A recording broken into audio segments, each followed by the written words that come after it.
अच्छा, यहाँ पर तो थोड़ा सा दिक्कत होने वाला है, क्लासरूम थोड़ा चेंज है।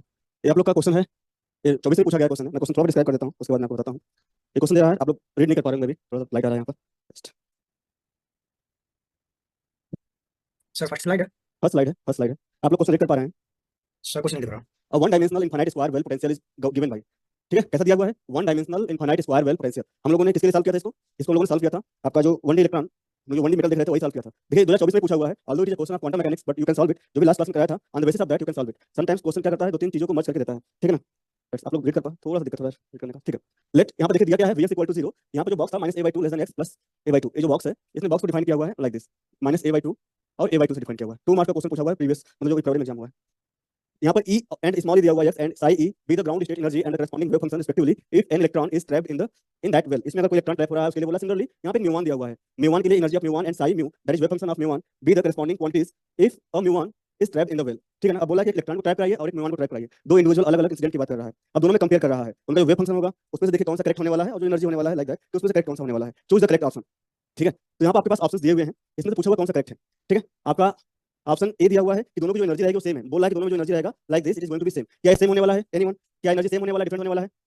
देखिए डिफरेंट। डिफरेंट होने वाला है। यहाँ पर मैं थोड़ा डिस्क्रिप्शन लिखा हूँ, डिस्क्रिप्शन में ये है कि हमारे पास जो, अच्छा आप लोग न्यूक्लियर फिजिक्स भी पढ़ने वाले हो, न्यूक्लियर फिजिक्स पढ़ोगे तो वहाँ पर आप लोग पढ़ोगे जो फंडामेंटल पार्टिकल्स है उसमें म्यू1 करके भी आता है। ठीक है, म्यू1, तो ये आपका बहुत सारा मिक्स कर दिया है, इसको बोलते हैं म्यू1 बोलते हैं, म्यू1 बोलते हैं। और उसका जो मास होता है, ये भी इलेक्ट्रॉन होता है, ये भी क्या होता है, इलेक्ट्रॉन होता है, ये भी इलेक्ट्रॉन होता है। ठीक है ना? इलेक्ट्रॉन फर्मियंस होते हैं जिनका जो स्पीड हाफ 3/2 लाइक दैट ऐसा होता है। तो ये भी आपका म्यू1 भी इलेक्ट्रॉन होता है, इलेक्ट्रॉन भी इलेक्ट्रॉन होता है, दोनों सिमिलर ही है। ठीक है, सिमिलर है, दोनों का मास में डिफरेंस होता है। जो म्यू1 का मास होता है, म्यू1 का अगर मास की बात करें, इसका जो मास रहेगा it is greater then electronic mass 207 times mass of electron, ये होता है, ये डिफरेंस होता है। तो लास्ट क्लास में जो हम लोगों ने फार्मूला देखा था, जो एनर्जी रहेगा, एनर्जी का फार्मूला आप अगर लास्ट क्लास से याद करें तो इट इज लाइक जो ई था, a equal to n square pi square h cut square divide by 2m and l square, where l is the length of the metal. क्योंकि हमारे पास वन डी बॉक्स ले रहे हैं, तो one D box जो रहेगा उसका लेंथ हो जाएगा। और यहाँ पर देखिए मास क्या आ रहा है, डिनोमिनेटर में आ रहा है, दैट इज जो एनर्जी होने वाली है, it is inversely proportional to the mass of the particle. Electron है और म्यू1 है, दोनों में देख सकते हैं। तो जहाँ जहाँ इक्वल दिया हो तो करेक्ट नहीं होने वाला, उसको कट कर सकते हैं, it is not going to be like that. दोनों में जो हमारे पास एनर्जी आने वाली है it is going to be different. Ground state किसको बोल रहा है? हमारे पास देखिए जो स्टेट रहेगा ना, जो स्टेट रहेगा लाइक आप इसको अगर फिल कर रहे हो, आप अगर मैं लास्ट क्लास को अगर याद करूँ, लेट्स हम लोगों ने क्या किया था कि हम लोगों ने बोला था this is n equal to 1, n equal to 2, n equal to 3 like that. ठीक है, बढ़ता जाएगा और थोड़ा सा सेपरेशन भी बढ़ता है। अगर सेपरेशन वाइज जाएंगे तो सेपरेशन बढ़ता जाता है, इसको आप बहुत क्लोज ड्रा कर सकते हो। लाइक हमारे पास सेपरेशन धीरे धीरे बढ़ता जाएगा like this, n equal to 2, n equal to 3, n equal to 4 like that and so on. ठीक है, तो जो फर्स्ट होता है n इक्वल टू 1 के करस्पॉन्डिंग जो वैल्यू होती है उसको बोलते हैं ग्राउंड स्टेट, ग्राउंड स्टेट बोलते हैं, ग्राउंड स्टेट। ठीक है, तो अब देखिए जो एनर्जी होने वाला है इस सिंपली क्या हो जाएगा, जिसका एनर्जी हो जाएगा n square pi square h square divide by 2m l square like this. तो ये हम लोग n/1 पुट कर देंगे तो क्या हो जाएगा, pi square h square divide by 2m l square, that is directly proportional, inversely proportional to mass. तो अभी पूछ रहा है जो ग्राउंड स्टेट एनर्जी होने वाला है वो क्या होने वाला है। जो हमारे पास जो वैल्यू रहेगा उसने ड्रॉ किया है कि हमारे पास जो एनर्जी रहेगा, पोटेंशियल बॉक्स कर दिया है। ठीक है, तो उसमें जो एनर्जी रहेगा, एनर्जी किसका ज्यादा होना चाहिए, किसका कम होना चाहिए, उसने दो ड्रॉ किया हुआ था, एक दिया था म्यू1 के लिए और एक इलेक्ट्रॉन के लिए दिया था। एनर्जी ऑफ लेट्स हमारे पास ये बताइए, मैं एनर्जी दोनों ड्रॉ कर रहा हूँ, कहाँ पर म्यू1 होगा, इसमें नाम देता हूँ, लेट्स मेरा ए है, दिस इज बी है। आप ये बताइए which is possible for mu one and which is for electron, दोनों में से जो एनर्जी मैं ड्रॉ किया हूँ कौन सा म्यू1 के लिए हो सकता है और कौन सा इलेक्ट्रॉन के लिए रहेगा। मैंने सर आपको एक बार मास बता दीजिए, और प्रीवियस स्लाइड में आपने बताया। हाँ, जो मास होगा प्रीवियस स्लाइड में देखना बता रहा हूँ, जो मास था ना, मास ऑफ म्यू1 जो होता है, मास ऑफ म्यू1 जो मास रहेगा, मास ऑफ म्यू1 जो होता है it is greater than mass of electron, mass of electron. अगर देखा जाए तो जो म्यू1 मास होता है it is equal to 207 times mass of electron like this. ठीक है ना? तो ये क्या होगा, जो हमारे पास एनर्जी इलेक्ट्रॉन की ज्यादा होगी। एनर्जी इलेक्ट्रॉन की ज्यादा होने वाली है, करेक्ट। तो आपके पास ये जो जिसमें ई ऊपर रखेगा, एनर्जी ऑफ इलेक्ट्रॉन दिया हुआ है वो ज्यादा होने वाला है, म्यू1 कम होने वाला है लाइक दिस। ठीक है, इस बात को ध्यान रखिएगा। तो हम लोग जब ऑप्शन पे वापस आते हैं, जो ऑप्शन दिया हुआ है उस पर वापस आते हैं, तो देखिए कहाँ कहाँ किया हुआ है। ऑप्शन बी में बोला है एनर्जी ऑफ म्यू1 ज्यादा है, इलेक्ट्रॉन कम है, ये गलत हो जाएगा। ऑप्शन डी में भी इलेक्ट्रॉन का एनर्जी क्या किया, ज्यादा दिया हुआ है। अच्छा, ज्यादा तो रहेगा, याद सी बात है। यहाँ पर इसका म्यू1 ज्यादा दिया था, गलत हो जाएगा क्योंकि इनवर्सली प्रोपोर्शनल होता है। ये दोनों में देखिए इलेक्ट्रॉन की एनर्जी ज्यादा किया है, म्यू1 कम किया है, इसमें भी किया है, तो ये करेक्ट हो जाएगा हमारे पास। देखिए अभी पॉसिबिलिटी किसमें है, सी और डी में हमारे पास पॉसिबिलिटी है। ठीक है, मैं आपके नॉलेज के लिए थोड़ा सा और इसको इलाबोरेट कर देता हूँ। जो मैं यहाँ पर ड्रॉ किया हूँ ना, ये किसके लिए था, एनर्जी के लिए था। आप अगर याद करें जो हमारे पास वेव फंक्शन था, अगर वेव फंक्शन याद करेंगे कैसा था, एनीवन कोई बोल पाएगा क्या? जो वेव फंक्शन था, माइनस एल टू प्लस है। हाँ, जो साई था, साई की वैल्यू क्या था, √2 divide by L sine n pi x divide by L, यही था, करेक्ट, यही था ना। अगर आप इसको ड्रा करोगे फॉर n इक्वल टू 1, अगर इसको ड्रा कर रहे हो तो देखिए जो डिफरेंट डिफरेंट स्टेट में जो वैल्यू आएगा मैं उसको ड्रा कर रहा हूँ। और आप इसको याद रखिएगा, क्वांटम मैकेनिक्स में आप लोग जब पढ़ाया जाएगा तो रिलेट कर लीजिएगा। फॉर द टाइम बिंग मैं अपने नॉलेज के लिए यहाँ पर ड्रा कर रहा हूँ कैसा होना चाहिए। अगर ये हमारा बॉक्स है, take this box, you are plotting psi, psi 1 जो रहेगा, यहाँ पर n आ रहा है ना, जो साई 1 रहेगा अगर हम यहाँ पर प्लॉट कर रहे हैं, साई 1 प्लॉट कर रहे हैं, it is going like this, एक कंप्लीट पाथ होने वाला, मतलब एक हाफ इस तरह से पार्ट होने वाला लाइक दिस। जो साई 2 रहेगा इसका एक नोट पॉइंट और इंक्रीज कर दीजिए, नोट पॉइंट अभी यहाँ पे लास्ट में है, एक यहाँ पे है, अब 3 कर दीजिए, एक बीच में भी नोट पॉइंट यहाँ पे 0 होने वाला उसको 8 कर दीजिए लाइक दिस। ये हमारा 3 पॉइंट नोट पॉइंट हो जाएगा 1 2 3। अब एक इसका क्या हो जाएगा, दिस इज साई 1, अच्छा यहाँ पर साई 2 हो जाएगा, साई 1 साई 2 हो गया। इसको और ऊपर जाएंगे अगर सर पढ़ाएंगे, आप लोग साइड पढ़ेंगे टू कभी। का ऊपर से बनेगा ना, साइन क्या फंक्शन है। बोल रहे हैं? साइड टू का जो आपने जैसे कि ग्राफ बनाया। ये साई n है, साई n का जो ग्राफ रहेगा मैं डिफरेंट नहीं, आप डिफरेंट साइड टू वैल्यू वाला कह रहे हैं, जो आपने जो नीचे से बनाया ऊपर से नहीं बनेगा, मतलब ऊपर अपर की तरफ नहीं होगा। देखिए जो एग्जैक्टली बनाते हैं लोग ऐसे ही बनाते हैं, लेकिन अगर आप ऊपर से भी देख सकते हैं, मैं इस पर कमेंट नहीं करूंगा। जब क्वांटम मैकेनिक्स सर पढ़ाएंगे आपको तो आप उनसे आप क्लैरिफाई कर लेंगे क्या ऊपर वाला बना देंगे दैट इज करेक्ट और नॉट। जो बुक में दिखता है ऐसा ही दिखेगा आपको, ठीक है ना। तो अपने सर से वहां पर जब पढ़ाएंगे तो क्लैरिफाई कीजिएगा। साई 3 नोट की संख्या बढ़ा दीजिए, साई 3 जो रहेगा आपका इसकी संख्या बढ़ जाएगा। अदरवाइज आप सेटिस्फाई भी करके देख सकते हैं, कोई दिक्कत नहीं आएगा। यहाँ पे एक बार आया था ना, अब इसमें 3 था, एक और बढ़ेगा, दैट इज 2 टाइम्स आ जाएगा, लाइक दिस। आप हर बार एक नोट बढ़ाते जाइएगा। ये क्या होता है, दिस इज साइज, जो वेव फंक्शन होता है उसका प्लॉट दिखा गया है। ये क्या है, वेव फंक्शन होता है, ये वेव फंक्शन है, उसका प्लॉट है। इसमें वेव फंक्शन किसका है, जो पार्टिकल है इन 1D बॉक्स है। पार्टिकल कहाँ पे है, particle in 1D box, particle in 1 dimensional potential wave, ठीक है। उसके लिए आपका ये साई आता है, डिफरेंट साई आता है। अगर प्रोबेबिलिटी लेकर देता, बाई चांस प्रोबेबिलिटी पूछ रहा है, तो प्रोबेबिलिटी भी आप लोग यहाँ पर कर पाएंगे। प्रोबेबिलिटी मैं यहाँ पर करूँ तो जस्ट इनका स्क्वायर करना होता है। प्रोबेबिलिटी मतलब कि कहाँ पर ज्यादा पाया जाए, कहाँ पर कम होता है, इसको बोलते हैं साई स्टार साई बोलते हैं। That is mod of Sai का स्क्वायर, ये होता है प्रोबेबिलिटी, प्रोबेबिलिटी होता है। तो प्रोबेबिलिटी कहाँ पाई जाने की ग्राउंड स्टेट में आप देखेंगे, इसी का स्क्वायर करते जाइए everywhere, you are going to get like ये वैल्यू कुछ ऐसा आ जाएगा। फर्स्ट हो जाएगा, सेकंड के लिए करेंगे तो लाइक दिस यस 2 हो जाएगा, यह 1 हो जाएगा, n इक्वल टू 2 के लिए है, n इक्वल टू 1 के लिए 1 state, second state and third state like this. इसमें 3 लाइक दिस, इनका स्क्वायर कर देंगे सब पॉजिटिव हो जाएगा। यहाँ पे n इक्वल टू 3 है, ठीक है। ये प्रोबेबिलिटी डिस्ट्रीब्यूशन है, ये वेव फंक्शन का डिस्ट्रीब्यूशन है और ये आपका एनर्जी का डिस्ट्रीब्यूशन है, ठीक है। इसके अकॉर्डिंग जो क्वेश्चन था, मेंशन था, उसको आप लोग कर पाते हैं, ठीक है।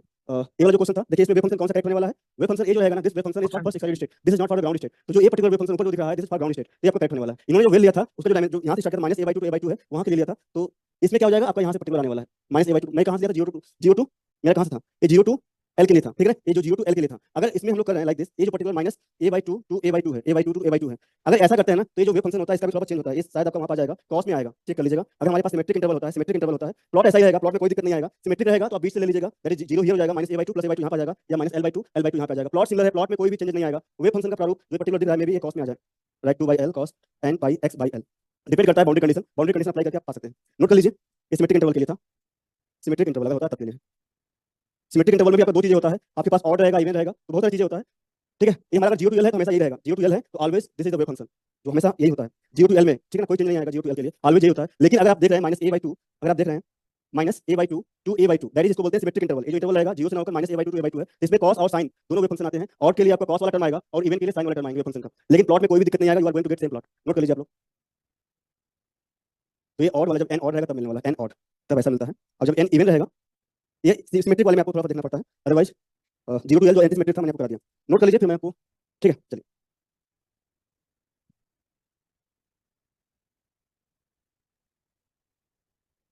डन हो गया सब लोग का। सर यहाँ पे एन इवन होगा तब साइन ऑफ एक्स का ग्राफ कैसा होगा? क्या चीज, एन की वैल्यू यहाँ पे इवन होगी तो n इक्वल टू 1 तो ऑड होता है ना, नहीं इसके सर लिए बोले इवन हैं होगी। आप, इसके लिए बोले हैं, ये सर ठीक है। ये आपका जो पर्टिकुलर देखिए, ये आपका कौन सा है, ये आपका जो सिमेट्रिक एंटी सिमेट्रिक, हमारे पास जो ये सिमेट्रिक इंटरवल होता है ना, दोनों टाइप के फंक्शन आते हैं। बाउंड्री कंडीशन अप्लाई करके आप चेक कर पाएंगे कब कौन सा वेव फंक्शन आएगा। मैं उसमें जा नहीं रहा हूँ, डिटेल में सॉल्व नहीं कर रहा हूँ, आप नोट कर लीजिए अपने अकॉर्डिंग। तो आप बोले कि ये वाला जो भी है, ठीक है ना, हर टाइमिंग जो वेव फंक्शन का जो पैटर्न होगा ये देख लीजिए, आपको ये आपका इंपॉर्टेंट है, ये आपका इंपॉर्टेंट है। जो क्वांटम वाला पढ़ाया जाएगा तो वहाँ से देख लीजिएगा, ठीक है ना, क्लैरिफाई कर लीजिएगा। मैंने बस सिंपली आपको बताया कि जो क्वेश्चन था इसमें आप अप्लाई कर पाते हैं लाइक दैट। जो ये हमारे पास सिमेट्रिक, हमारे अगर एंटी सिमेट्रिक है 0 to L है तो ऑलवेज यही फंक्शन होता है। हम लोग बाउंड्री कंडीशन लगाए थे ना, 0 to L के लिए ऑलवेज यही होने वाला है, इसमें कोई चेंज है ही नहीं, ठीक है ना, ऑलवेज यही रहेगा। हमारे पास जो सिमेट्रिक है बाउंड्री कंडीशन का अप्लाई, बाउंड्री कंडीशन अप्लाई करके निकालिए, उसको सॉल्व कीजिए, you will get the solution. मैं उसको सॉल्व नहीं कर रहा हूं, दैट इज द रीजन, ठीक है। चलिए तो कौन सा ऑप्शन करेक्ट है यहाँ पे, यहाँ पे देखिए करेक्ट ऑप्शन होने वाला है, ये आपका हो जाएगा option c is correct here, option c correct हो जाएगा। जो इलेक्ट्रॉनिक एनर्जी रहेगा it is greater than muonic energy, and जो वेव फंक्शन रहेगा कुछ ऐसा रहेगा, ठीक है। नोट कर लीजिए आप लोग, अगर किसी को नोट करना है पर्टिकुलर पेज तो नोट कर लीजिए।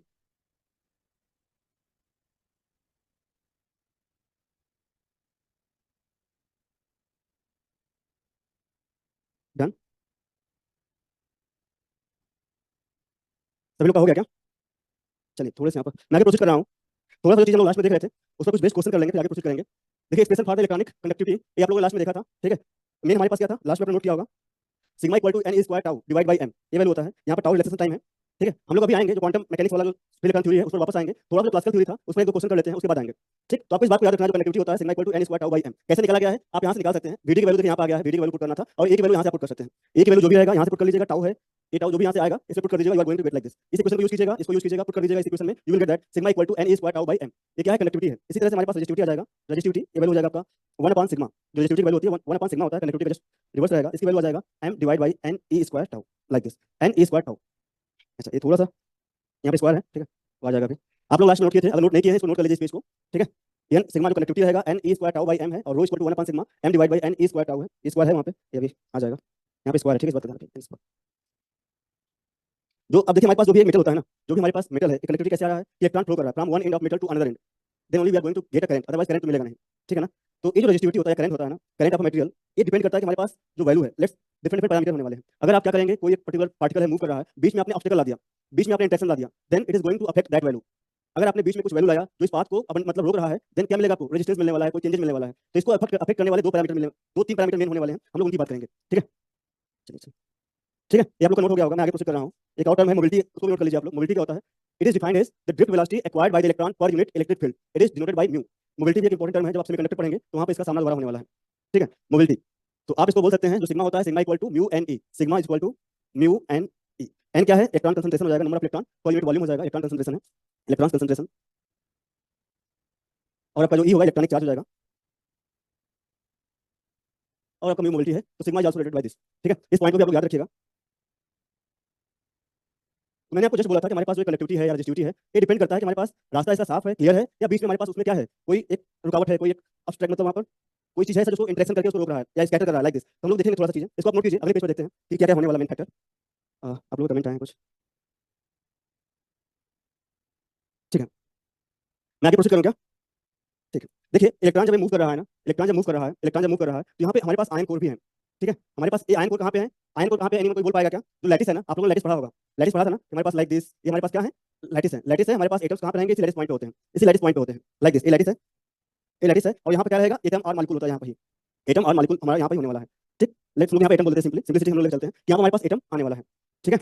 चलिए ये कमेंट आप लोग का देख रहा था जस्ट मैं थोड़ा सा, ठीक है, स्लाइड वगैरह आप लोग देख रहे होंगे जो भी है। लैटिस है, यहाँ पे एटम होने वाले। अब उसमें क्या है? आयनाइज्ड फॉर्म में मेटल है। मैंने क्या बोला था कि मेटल में जो वैलेंस इलेक्ट्रॉन रहेगा, जो आउटर मोस्ट इलेक्ट्रॉन रहेगा, लाइक सोडियम है, तो इसमें हमारे पास 10 इलेक्ट्रॉन तो इसके साथ रहेंगे, 10 इलेक्ट्रॉन साथ में रहेगा, एक इलेक्ट्रॉन फ्री हो जाएगा, और यहाँ पे पॉजिटिव चार्ज आ जाएगा, जिसको हम लोग बोलते हैं आयन कोर। ये 10 इलेक्ट्रॉन वाला है, एक इलेक्ट्रॉन निकल चुका है, इसको बोलते हैं फ्री इलेक्ट्रॉन बोलते हैं, it is called free electron, और इसको बोलने वाले हैं आयन कोर, ठीक, आयन कोर। और ये क्या होता है? आयन कोर क्या होता है? हैवी होता है, हैवी रहेगा। तो ये कहाँ पर रहेगा? लैटिस के पास में जाने वाला है, लैटिस रहेगा। यहाँ पे क्या आने वाले हैं? सब हमारे पास आयन कोर आ जाएंगे। जो भी आयन कोर है, इसमें प्लस डिनोट कर रहा हूँ, इसको डिनोट कर रहा हूँ लाइक दिस, ये आयन कोर है, यहाँ पे आयन कोर है, ठीक है ना, लाइक दिस। जो लैटिस है, लैटिस में हमारे पास आयन कोर सिचुएटेड है। हम लोग ये मान के चल रहे हैं, नेगलेक्ट मतलब मान के चल रहे हैं कि हमारे पास इनमें मोशन नहीं हो रहा, ज्यादा मोशन नहीं है, ये मीन मतलब कि ये मूव नहीं कर रहे हैं कि यहाँ पे हमारे पास ये आयन कोर है, अभी मूव कर रहा है, ऐसे मूव कर रहा है, लाइक दिस, ऐसा हम लोग एज्यूम नहीं कर रहे हैं, we are not assuming like this. हम लोग एज्यूम क्या कर सकते हैं कि हाँ ठीक है, आयन कोर तो है, हो सकता है कि अपने मेन पोजीशन के अबाउट मोशन कर सकता है, लाइक थोड़ा इधर जाएगा, फिर वापस आ जाएगा, फिर वापस आएगा, थोड़ा इधर जाएगा, लाइक दिस, थोड़ा सा ऊपर जा सकता है, 2D का है, थोड़ा नीचे जाएगा, फिर वापस आएगा, लाइक दिस। तो it is moving about the main position only, ये अपना लोकेशन छोड़ नहीं रहा है, ठीक है ना। Ion core are heavy and moving about their mean position only, moving about their mean position only. To and fro motion बोल सकते हैं, टू एंड फ्रो मोशन बोल सकते हैं इसको, टू एंड फ्रो मोशन कर रहे हैं। ऑसिलेशन जैसा हम लोग वाइब्रेशन है, वाइब्रेशन बोल सकते हैं, क्या बोल सकते हैं? वाइब्रेशन भी बोल सकते हैं इसको, लाइक दिस, ठीक, वाइब्रेशन भी बोल सकते हैं।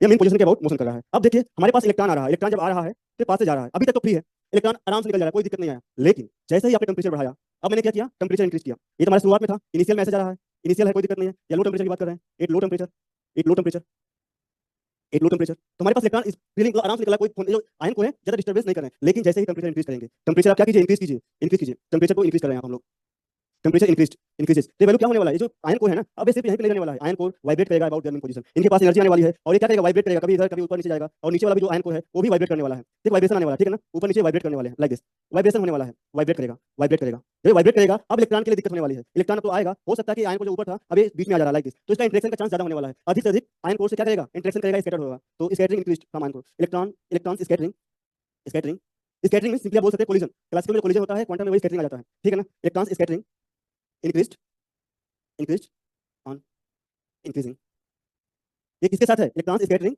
विद फोनॉन, ठीक है ना, electrons scattering increased on increasing temperature, increasing temperature, temperature increasing temperature, ठीक है। कौन सी किसी बात कर रहे हैं? ये देखिए जो लाइटिस वाइब्रेट करता है ना, ये जो लाइटिस वाइब्रेट करेगा, आयन को वाइब्रेट करते हैं, तो इनके वाइब्रेशन से जो हमारे पास इनका भी क्या होता है? वेव फॉर्म बनता है, इसको बोलते हैं लाइटिस वाइब्रेशन बोलते हैं, इसको लोग बोलते हैं लाइटिस वाइब्रेशन, लाइटिस वाइब्रेशन, इसको लोग क्या नाम देते हैं? Lattice vibration. और इसी का जो quanta, quanta of lattice vibration को फोनॉन बोलते हैं, quanta of lattice vibration, lattice vibration is called phonon, is called phonon, इसको फोनॉन बोलते हैं। तो इसी को जो हमारे पास एक पर्टिकुलर स्कैटरिंग होने वाला है ना, ये जो आयन की वजह से हो रहा है, के वाइब्रेशन की वजह से, इसको फोनॉन स्कैटरिंग बोलते हैं। इलेक्ट्रॉन का जो स्कैटरिंग हो रहा है किसकी वजह से हो रहा है? फोनॉन की वजह से हो रहा है। तो electron scattering increased on increasing temperature, ये हमारे पास क्या है? इसको हम लोग नाम दे सकते हैं आयन कोर की वजह से हो सकता है, या फोनॉन स्कैटरिंग बोल सकते हैं, फोनॉन, इलेक्ट्रॉन फोनॉन स्कैटरिंग बोल सकते हैं, इलेक्ट्रॉन फोनॉन स्कैटरिंग, फोनॉन स्कैटरिंग, इसका नाम दिया जाता है इलेक्ट्रॉन फोनॉन स्कैटरिंग, ठीक है ना। तो एक टर्म तो ये आने वाला है कि हमारे पास क्या हुआ? टेम्परेचर इंक्रीज कर रहे हैं, तो हमारे पास जो आयन कोर था वो वाइब्रेट करेगा, जितना अधिक टेम्परेचर इंक्रीज करने वाले हैं उतना अधिक वाइब्रेट करेगा, और बीच बीच में हमारे पास हर जगह होने वाला है, इलेक्ट्रॉन को इजी पाथ नहीं मिलने वाला है, इजी पाथ नहीं मिलेगा, इलेक्ट्रॉन बार बार स्कैटर होने वाला है। एंड रेजिस्टिविटी क्या होगी देन? एनीवन कोई बोल पाएगा क्या? रेजिस्टिविटी बढ़ना चाहिए, घटना चाहिए? एनीवन, रेजिस्टिविटी बढ़ना चाहिए, घटना चाहिए? बढ़ेगी सर। बढ़ेगी, वेरी गुड। तो हमारे पास जो रेजिस्टिविटी रहती है इसकी, ये बढ़ेगी, ठीक है ना। जो रो इसका जो रेजिस्टिविटी होता है due to phonon, it is like T cube, किसकी वजह से? फोनॉन की वजह से, फोनॉन स्कैटरिंग की वजह से जो टर्म आता है उसको हम लोग बोलते हैं, ये जो प्रोपोर्शनलिटी होता है, रेजिस्टिविटी रहेगा टी क्यूब जैसा रहता है, ठीक है ना, लाइक दिस, एक टर्म तो ये आ जाएगा। इसी तरह से हमारे पास जो इलेक्ट्रॉन रहता है टेम्परेचर बढ़ाने में, उनमें भी स्कैटरिंग होने के चांसेस ज्यादा रहता है, तो जो सेकंड टर्म आएगा वो इलेक्ट्रॉन की वजह से आएगा, ठीक है। तो आप इसको नोट कीजिए, अगर पेज पे भी लिखा गया है आप वहां से भी नोट कर सकते हैं। मैं आपको समझाने की कोशिश कर रहा था कि यहाँ पे इस तरह से फोनॉन स्कैटरिंग, फोनॉन जब लाइट वाइब्रेट करता है तो स्कैटरिंग होता है इलेक्ट्रॉन का। अगले पेज पे उसको नोट कीजिएगा, ये देखिए यहाँ पे लिखा गया है effect of temperature and impurity on electrical resistivity of metal, ठीक है। इसका इफेक्ट क्या होगा? पहला, scattering of electrons with the vibrating lattice ions, जो मैं आयन दिखा रहा था लैटिस आयंस जहाँ पर लैटिस पॉइंट्स है वही आयन की बात कर रहा है, वो वाइब्रेट कर रहे हैं, इसलिए वहाँ पर हमारे पास ऐसा चीज हो रहा है। ठीक है, आयन तो हमारे पास यहीं पे है like this. During their random motion, electrons undergo scattering from ions which are in the continuous state of vibration. वो वाइब्रेट करते रहते हैं, जो आयंस रहेंगे अपने मेन पोजीशन के अबाउट वाइब्रेट करते रहते हैं, ठीक है ना। यह अपना लोकेशन छोड़ेंगे नहीं, इस बात का ध्यान रखिएगा। ऐसा नहीं कि ये मूव कर रहा है, अपने मेन पोजीशन के अबाउट वाइब्रेट करता रहता है। This scattering is called phonon scattering, इसको फोनॉन स्कैटरिंग बोलते हैं, ठीक है। And gives rise to resistance of the metal, give rise to resistance of the metal. The resistance depends on the number of scattering that electrons undergo. जितना अधिक scattering होगा उतना अधिक रेजिस्टिविटी उसका इंक्रीज होने वाला है, यहाँ पे लिखा गया है। The resistance depends on the number of scattering that electrons undergo as the temperature of the metal increases, amplitude of vibration of the ions increases. जो इनका ये आयन जो वाइब्रेट कर रहे थे उनका भी क्या होगा, जो एम्पलीट्यूड होगा या वाइब्रेशन होगा ज्यादा होने वाला है, thereby increasing the number of collisions. This leads to increase in the resistance like this, ठीक है। तो जो वैल्यू आने वाला है, ये वैल्यू देखिए हमारे पास प्रोपोर्शनलिटी आएगा रो प्रोपोर्शनल टू TQ, ठीक है। इसको नोट कर लीजिए आप लोग। एक दो क्वेश्चन इस पे पूछा हुआ है, तो हम लोग उसको करने के बाद ही आगे बढ़ेंगे हम लोग। फिर इलेक्ट्रॉन थ्योरी जो देख रहे थे क्वांटम वाला वो देखेंगे। नोट कीजिए आप लोग।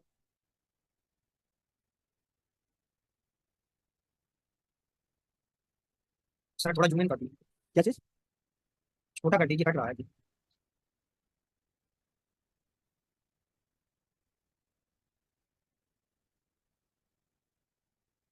ठीक है, अभी यस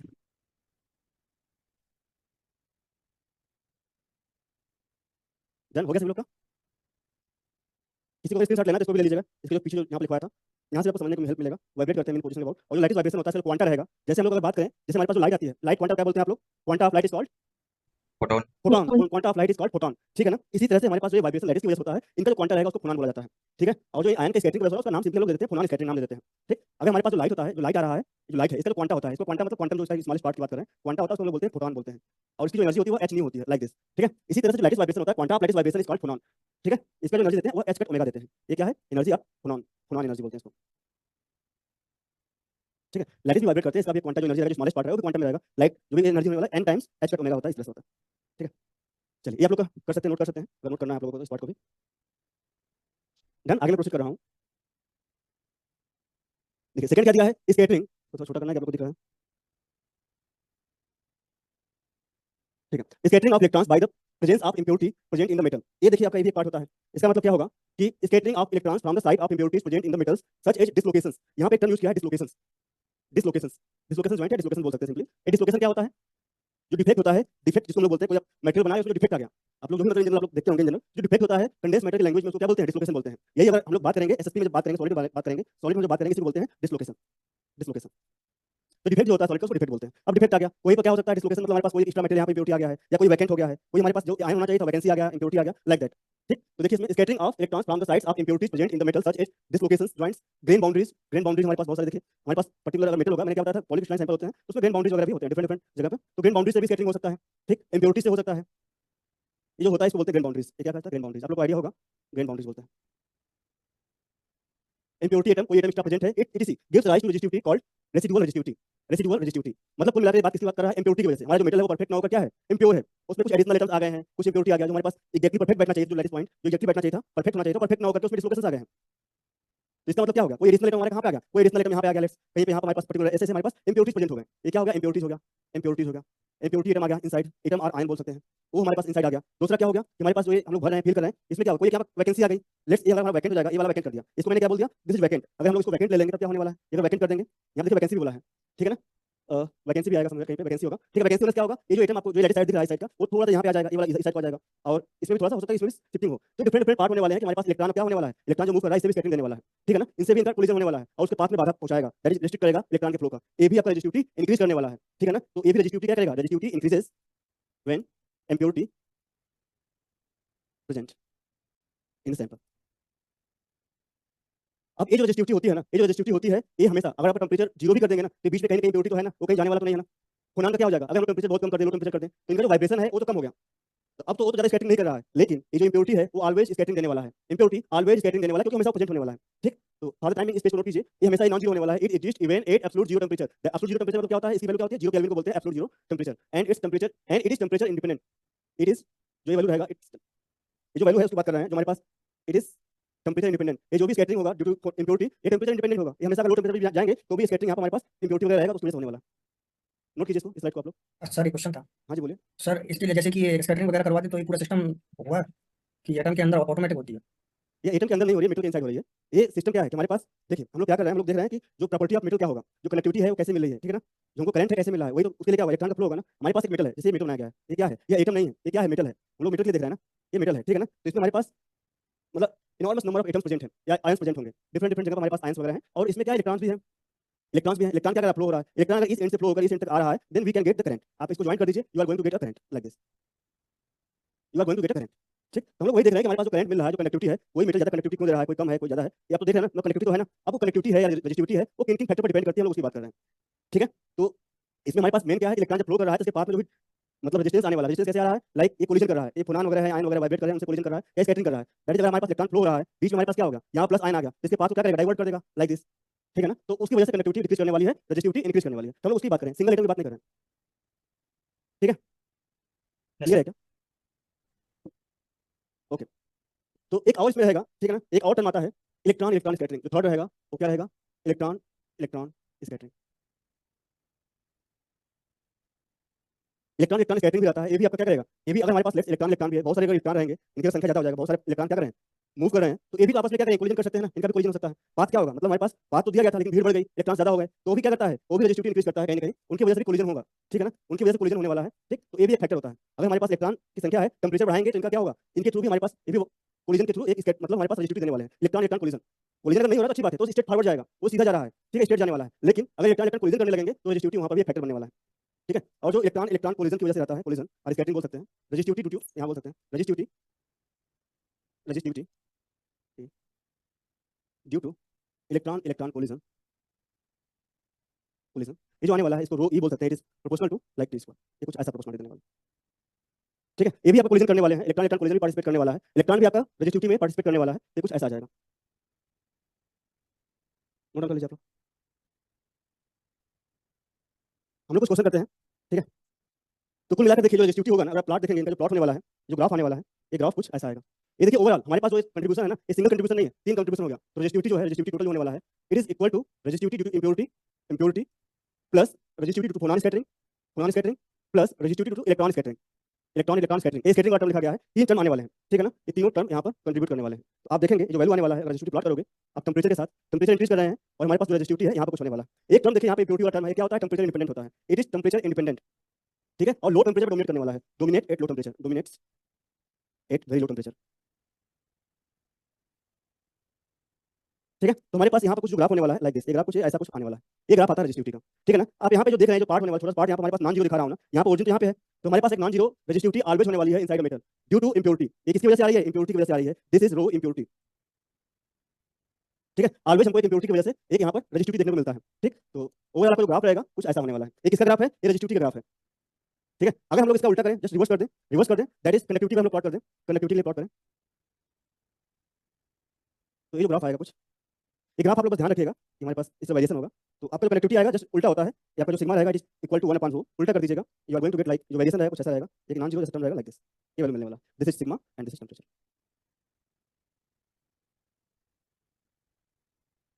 नोट डाउन कर लीजिए,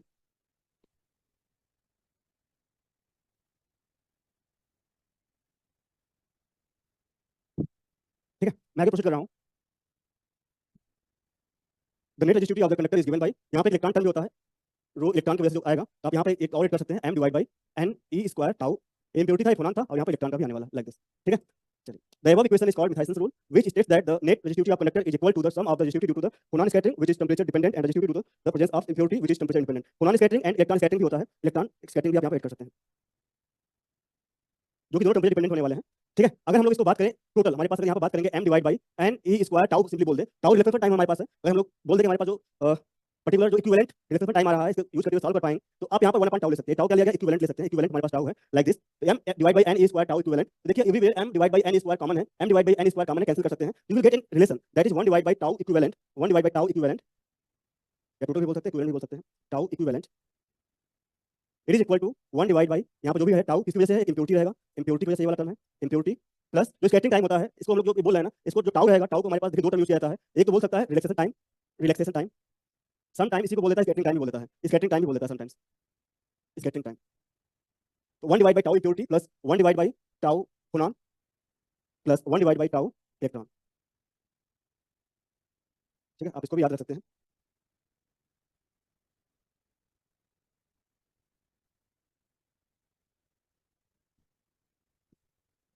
नोट डाउन कर लीजिए। चलिए मैं आगे प्रोसीड करूँ। Done। ये देखिए, आपका एग्जाम में क्वेश्चन पूछा हुआ है, temperature dependent of the resistivity of a metal can be described bye. तो आप देखिए जो ऑप्शन है वहां से आप बोल पाएंगे, हमारे पास जो वेरिएशन होता है वो इंक्रीज करता हुआ होना चाहिए, ठीक है, और एक नॉन जीरो वैल्यू भी है, तो option A is correct here, ठीक है ना। जो रेजिस्टिविटी रहेगा वो मेटल का कैसा रहता है, option A is correct here, option A ऐसा कुछ रहने वाला है, ठीक है। क्वेश्चन बी देखिए, which one of the following schematic curves best represent the variation of conductivity sigma of metal with temperature. जो कंडक्टिविटी होता है वो कुछ ऐसा वेरी करने वाला, जो ऑप्शन बी होगा, ऐसा कुछ वेरिएशन होता है, तो this is the correct option, ठीक है।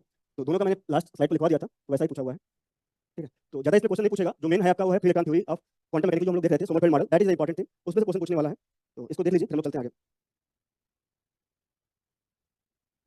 डन, चलिए मैं आगे प्रोसीड कर रहा हूँ। ये आप लोग का बुकलेट में होगा क्वेश्चन, आप लोग देख लीजिएगा वहां से। अच्छा, ये क्वेश्चन टेफा का है, इसको भी देख लेते हैं। At very low temperature the electrical resistivity of most metals is dominated by. जब भी हम लोग वेरी लो टेम्परेचर की बात करेंगे तो वहां पर हमारे पास कौन सा टर्म होने वाला है, जो इंप्योरिटी टर्म रहेगा वो डोमिनेट करने वाला है, इस बात का ध्यान रखिएगा। तो collisions of conduction electrons with impurity atoms and lattice vacancies, ये आपका डोमिनेट करने वाला है। जो भी हमारे पास इंप्योरिटी है, जो भी हमारे पास इंप्योरिटी रहेगा, इंप्योरिटी है, डिसलोकेशंस है, डिफेक्ट है, उनकी वजह से जो स्कैटरिंग हो रहा है, उनकी वजह से जो रेजिस्टिविटी आ रही है, that is dominated at very low temperature. तो ऑप्शन बी करेक्ट है, ये इंप्योरिटी की वजह से आने वाला, ठीक है। आपका बुकलेट क्वेश्चन है।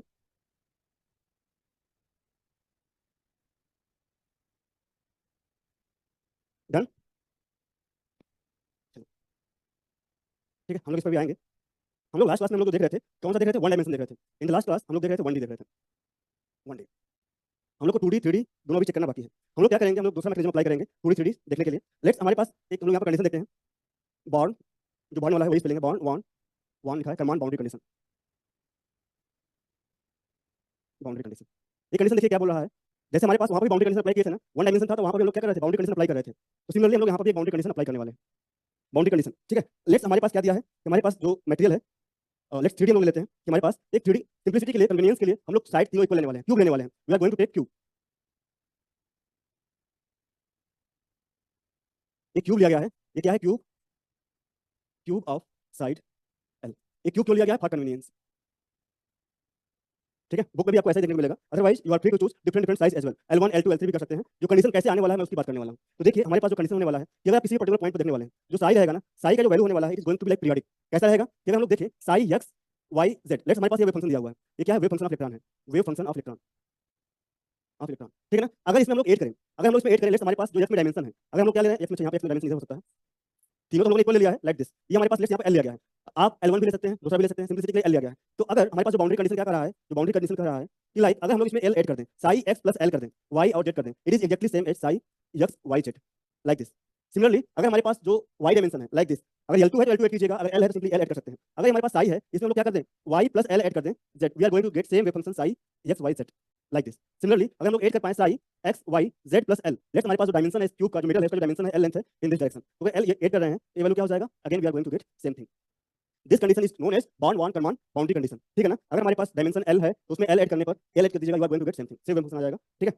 चलिए ये है हमारे पास बॉन्ड वन कमान बाउंड्री कंडीशन। इसका फायदा क्या होगा, इससे हम लोग निकाल पाएंगे कि हमारे पास जो हम लोग देख रहे थे ना अभी, लेट्स हमारे पास जो ये पर्टिकुलर देखिए, आप लोगों ने क्या देखा था, हम लोग अभी आ गए थे रेसिप्रोकल स्पेस में, जहां पर हमारे पास था kx ky kz like that. तो हमारे पास इसमें वैल्यू क्या था, kx, मोमेंटम स्पेस में आ गए थे, लाइक दिस kx था। अब kx में आप लोग देखिए जो फर्स्ट ब्रिलवा जोन था वो क्या था, plus minus n pi by a, plus minus n pi by a, यही वैल्यू था ना जो ब्रिलवा जोन बाउंड्री जाता था, ब्रिलवा जोन बाउंड्री जो आता था वो plus minus n pi by a आता था, लाइक पाई बाई a यहाँ पे आ गया और माइनस पाई बाई a यहाँ पे है। लेट्स हम लोगों ने 1D ले लिया, सिंपली kx ड्रॉ कर रहे हैं, लाइक दिस, ठीक है। अब हम लोग चेक करेंगे कि हमारे पास जो इलेक्ट्रॉन रहेगा ना, जो इलेक्ट्रॉन रहेगा उसकी पॉसिबिलिटी क्या है, उसके kx की क्या वैल्यू ले सकता है, क्या पूरा कंप्लीट वैल्यू ले रहा है, ज्यादा ले रहा है, कम ले रहा है। तो what is the possible value of kx for electron, electron की जो मिनिमम वैल्यू रहेगी वो क्या हो सकती है, तो जो मिनिमम वैल्यू रहेगी वो क्या होगी, हम लोग इसमें इलेक्ट्रॉन तो भर रहे हैं ना, अब इलेक्ट्रॉन के लिए जो मिनिमम वैल्यू रहेगा, minimum value of k for electron, वो क्या होगा, वो एक कंडीशन बताने वाला है, बॉन्ड वन बाउंड्री कंडीशन, ये बताने वाला है कि हमारे पास जो kx पॉसिबल होगा। देखिए अगर आपके पास kx मिल गया, then you can find out the energy of electron. कैसे निकाल सकते हैं, E equal to h cut square k square divide by 2m। अगर हमारे पास k मालूम हो गया, then you can find out energy. Energy क्या होने वाला है, तो मेन बात है कि जो k है वो क्या है, वही फाइंड आउट करना है, then you can get the energy, ठीक है। तो अब यहाँ पर देखिए जो वैल्यू होता है ना, मैं थोड़ा सा कैलकुलेशन कर रहा हूँ, आप लोग बस हल्का समझने की कोशिश कीजिएगा। ये जो इक्वेशन होते हैं वो प्लेन वेव होते हैं,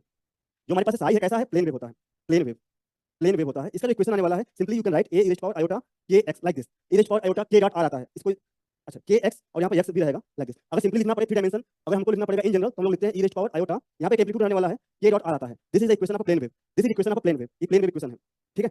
इसको हम लोग सिंपली सॉल्व कर रहे हैं, अलग अलग डायमेंशन के हम लोग यहाँ सॉल्व कर रहे हैं, कोई दिक्कत नहीं है। तो चलिए हमारे पास देखिए इसी को हम लोग सिंपली इसके लिए अगर 1D देख रहे हैं तो ऐसे यूज कर पाएंगे। के को हम लोग kx ले लिए, r को हम लोग सिंपली x ले लिया, ठीक है। तो जो कंडीशन दिया गया था इनको इक्वेशन 1 2 3 कर दीजिए और इनको हम लोग सॉल्व करेंगे। Equation first, equation 2, equation third. हाँ जी बोलिए। सर जैसे जो बाउंड्री अलग अलग क्यों मानी, एक ही में क्यों नहीं लिया x plus L y plus L z plus वैसे भी करेंगे तो भी आपका एक ही आने वाला है। मैं बोल रहा हूँ कि बस l का difference, you are going to get same thing. यहाँ से हमको कंडीशन मिलेगा। अगर आप ऐसे भी करेंगे ना, देखिए ये तो देने वाला सेम देगा, अगर दोनों को ऐड भी कर दोगे like psi x plus L y plus L दोनों कर दीजिए और जेड कर दीजिए, it is again same psi x y z। नहीं बोलना चाह रहा हूँ किसी एक पर्टिकुलर क्वांटिटी में आपने एल कर दिया तो सेम रिजल्ट देने वाला, दोनों में कर दिया दोनों मिलेगा, तीनों कर दिया फिर भी सेम मिलेगा लाइक दिस। कितना लेकिन डिफरेंस होना चाहिए, एल का होना चाहिए, जो हमारे पास मेटल का जो साइज है वो साइज डायमेंशन पर। तो हमारे पास जो भी एनर्जी वगैरह होता है ना, जो डिस्ट्रीब्यूशन होता है, it also depend on the size of the metal, ठीक है ना। आप देखिए याद कीजिए, जो हमारे पास 1D एनर्जी था कैसा आ रहा था, E = n square pi square h square divide by 2ml square. ये एल क्या है, it is dimension of the metal. जो ये एल आ रहा है डायमेंशन ऑफ द मेटल है ना, तो उस पर भी डिपेंड करने वाला है। बाउंड्री कंडीशन अप्लाई कर रहे हैं तो वहाँ पर हमारे पास वैल्यूज कंट्रीब्यूशन देने वाला है, ठीक है। चलिए तो थर्ड टाइमिंग हम लोग इस पर नहीं जाते हैं, हमारे पास जो कंडीशन दिया गया है उनको सॉल्व करते हैं।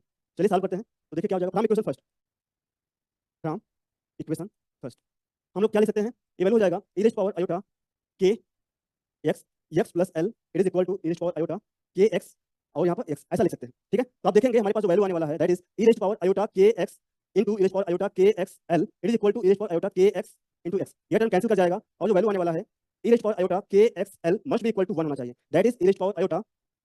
अब यह 1 कब होगा, 2 पाई का मल्टीपल रहेगा, जब 2 पाई का मल्टीपल होने वाला, 2 पाई n कर सकते हैं, कोई एक नंबर ले सकते हैं, 2 पाई n बोल सकते हैं, then only we are going to get 1, otherwise 1 मिलेगा नहीं मिलेगा। तो ऐसा कुछ नंबर होना चाहिए। n क्या है, n हम लोग ले सकते हैं 1 1 2 3 लाइक दैट, ऐसा हम लोग वैल्यू ले सकते हैं, we can take n like that. जो वैल्यू आने वाला है दैट इज हम लोग कंपेयर कर देंगे, जो kxl रहेगा, kxl is equal to n times 2 pi, that is जो kx की वैल्यू होने वाला है it is n times 2 pi by l।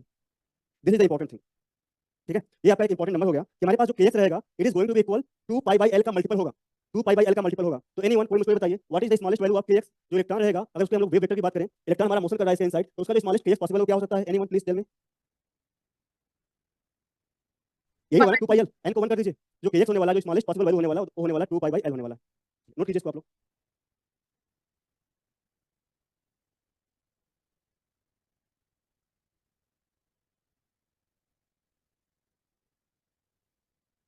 Sir यहाँ पे अपन कौन सी कंडीशन में होने वाला है, क्या चीज, तो e to the power iota kxl is equal to 1 लिखा है आपने। ये मतलब कि मैं बोल रहा हूँ कि हमारे पास ये जो वैल्यू होना चाहिए ना, ये जो मैं इक्वेशन फर्स्ट था ना, इसको मैंने यूज किया और मैंने बोला जो साई kx है इसको लिखा जा सकता है साई x प्लस जो साई xyz है, साई अगर हम लोग x की बात करेंगे तो we can write e raise power iota kxx like this. अगर 1D में रहेगा तो हम लोग ऐसा ले सकते हैं, ठीक है। तो मैंने अलग अलग कर लिया तीनों डायमेंशन के लिए, आप अलग अलग भी ले सकते हैं, कोई दिक्कत नहीं आएगा। वैसे भी सॉल्व करते k r करके सॉल्व करते थोड़ा डिफिकल्ट हो जाता है समझने में, वैल्यू अल्टीमेटली सेम मिलने वाला है, तो हम लोगों ने सिंपल सिंपल 1D जैसा सॉल्व कर लिया है। We are going to get the same thing, कोई दिक्कत नहीं आएगा।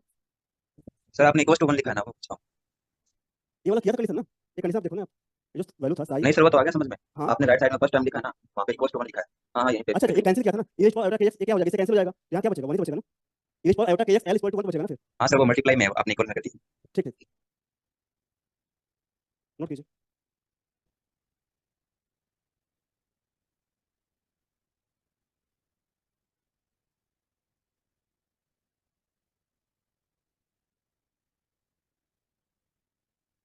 हो जाएगा बताइएगा आप लोग।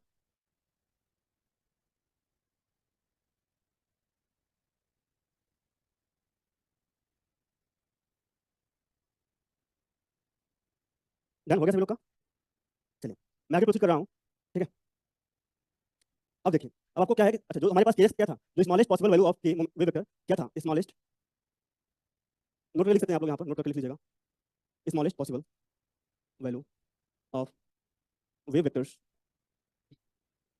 फॉर इलेक्ट्रॉन्स और free electrons in metal of dimension, dimension L है, डायमेंशन कैसा है एल, ठीक है। क्यूब लेना है क्यूब ले सकते हैं, जो भी लेना है। तो हमारे पास जो वैल्यू आने वाला है के एक्स, यंग डायरेक्शन में जो वैल्यू आने वाला है 2 पाई बाई एल आने वाला है, this is the smallest one. Similarly k y equal to 2 pi by L like this, and k z it is equal to 2 pi by L. हम लोगों ने क्या लिया था, जो एल जो साइज होगा क्यूब ले लिया था, क्यूब अगर हम ले रहे हैं तो हमारे पास तीनों डायमेंशन में सेम है। अगर सेम नहीं होता ना, अगर लेट्स यहाँ पर हमारे पास जो वैल्यू है, लेट्स इधर L1 है, इस साइड L2 है, इधर L1 ले लिया, इस साइड L2 ले लिया और डायरेक्शन इस साइड L3 ले लिया, देन आपको याद रखना है जो kx की वैल्यू हो जाएगी it is equal to 2 pi divide by L1 हो जाता, के वाई की वैल्यू हो जाता it is equal to 2 pi divide by L2 हो जाता, एंड जो kz की वैल्यू हो जाता it is equal to 2 pi by L3 हो जाता। सिंपलिसिटी के लिए ये लिया जाता है 2 pi by L 2 pi by L 2 pi by L, ठीक है ना। हम लोग मेटल ऑफ क्यूब मतलब सेम एज लेंथ लेते हैं, ये सिंपलिसिटी के लिए लिया जाता है, बुक में भी यूज किया जाएगा, ठीक है। आपको लेकिन इस बात का ध्यान रखना है कि हमारे पास डिफरेंट डिफरेंट साइज आएगा तो ये कंडीशन आने वाला है, ठीक। चलिए एक कंडीशन तो ये हो गया।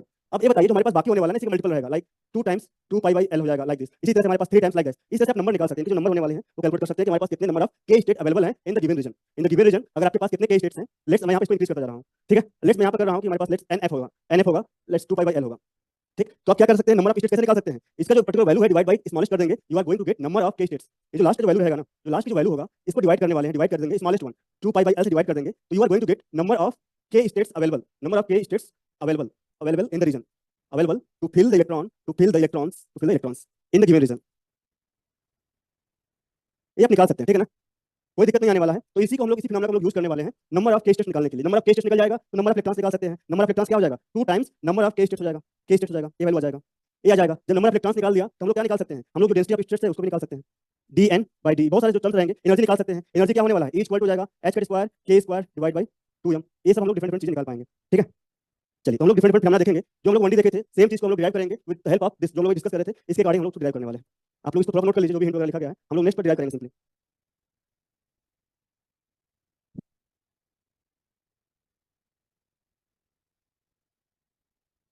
डन हो गया सभी लोग का।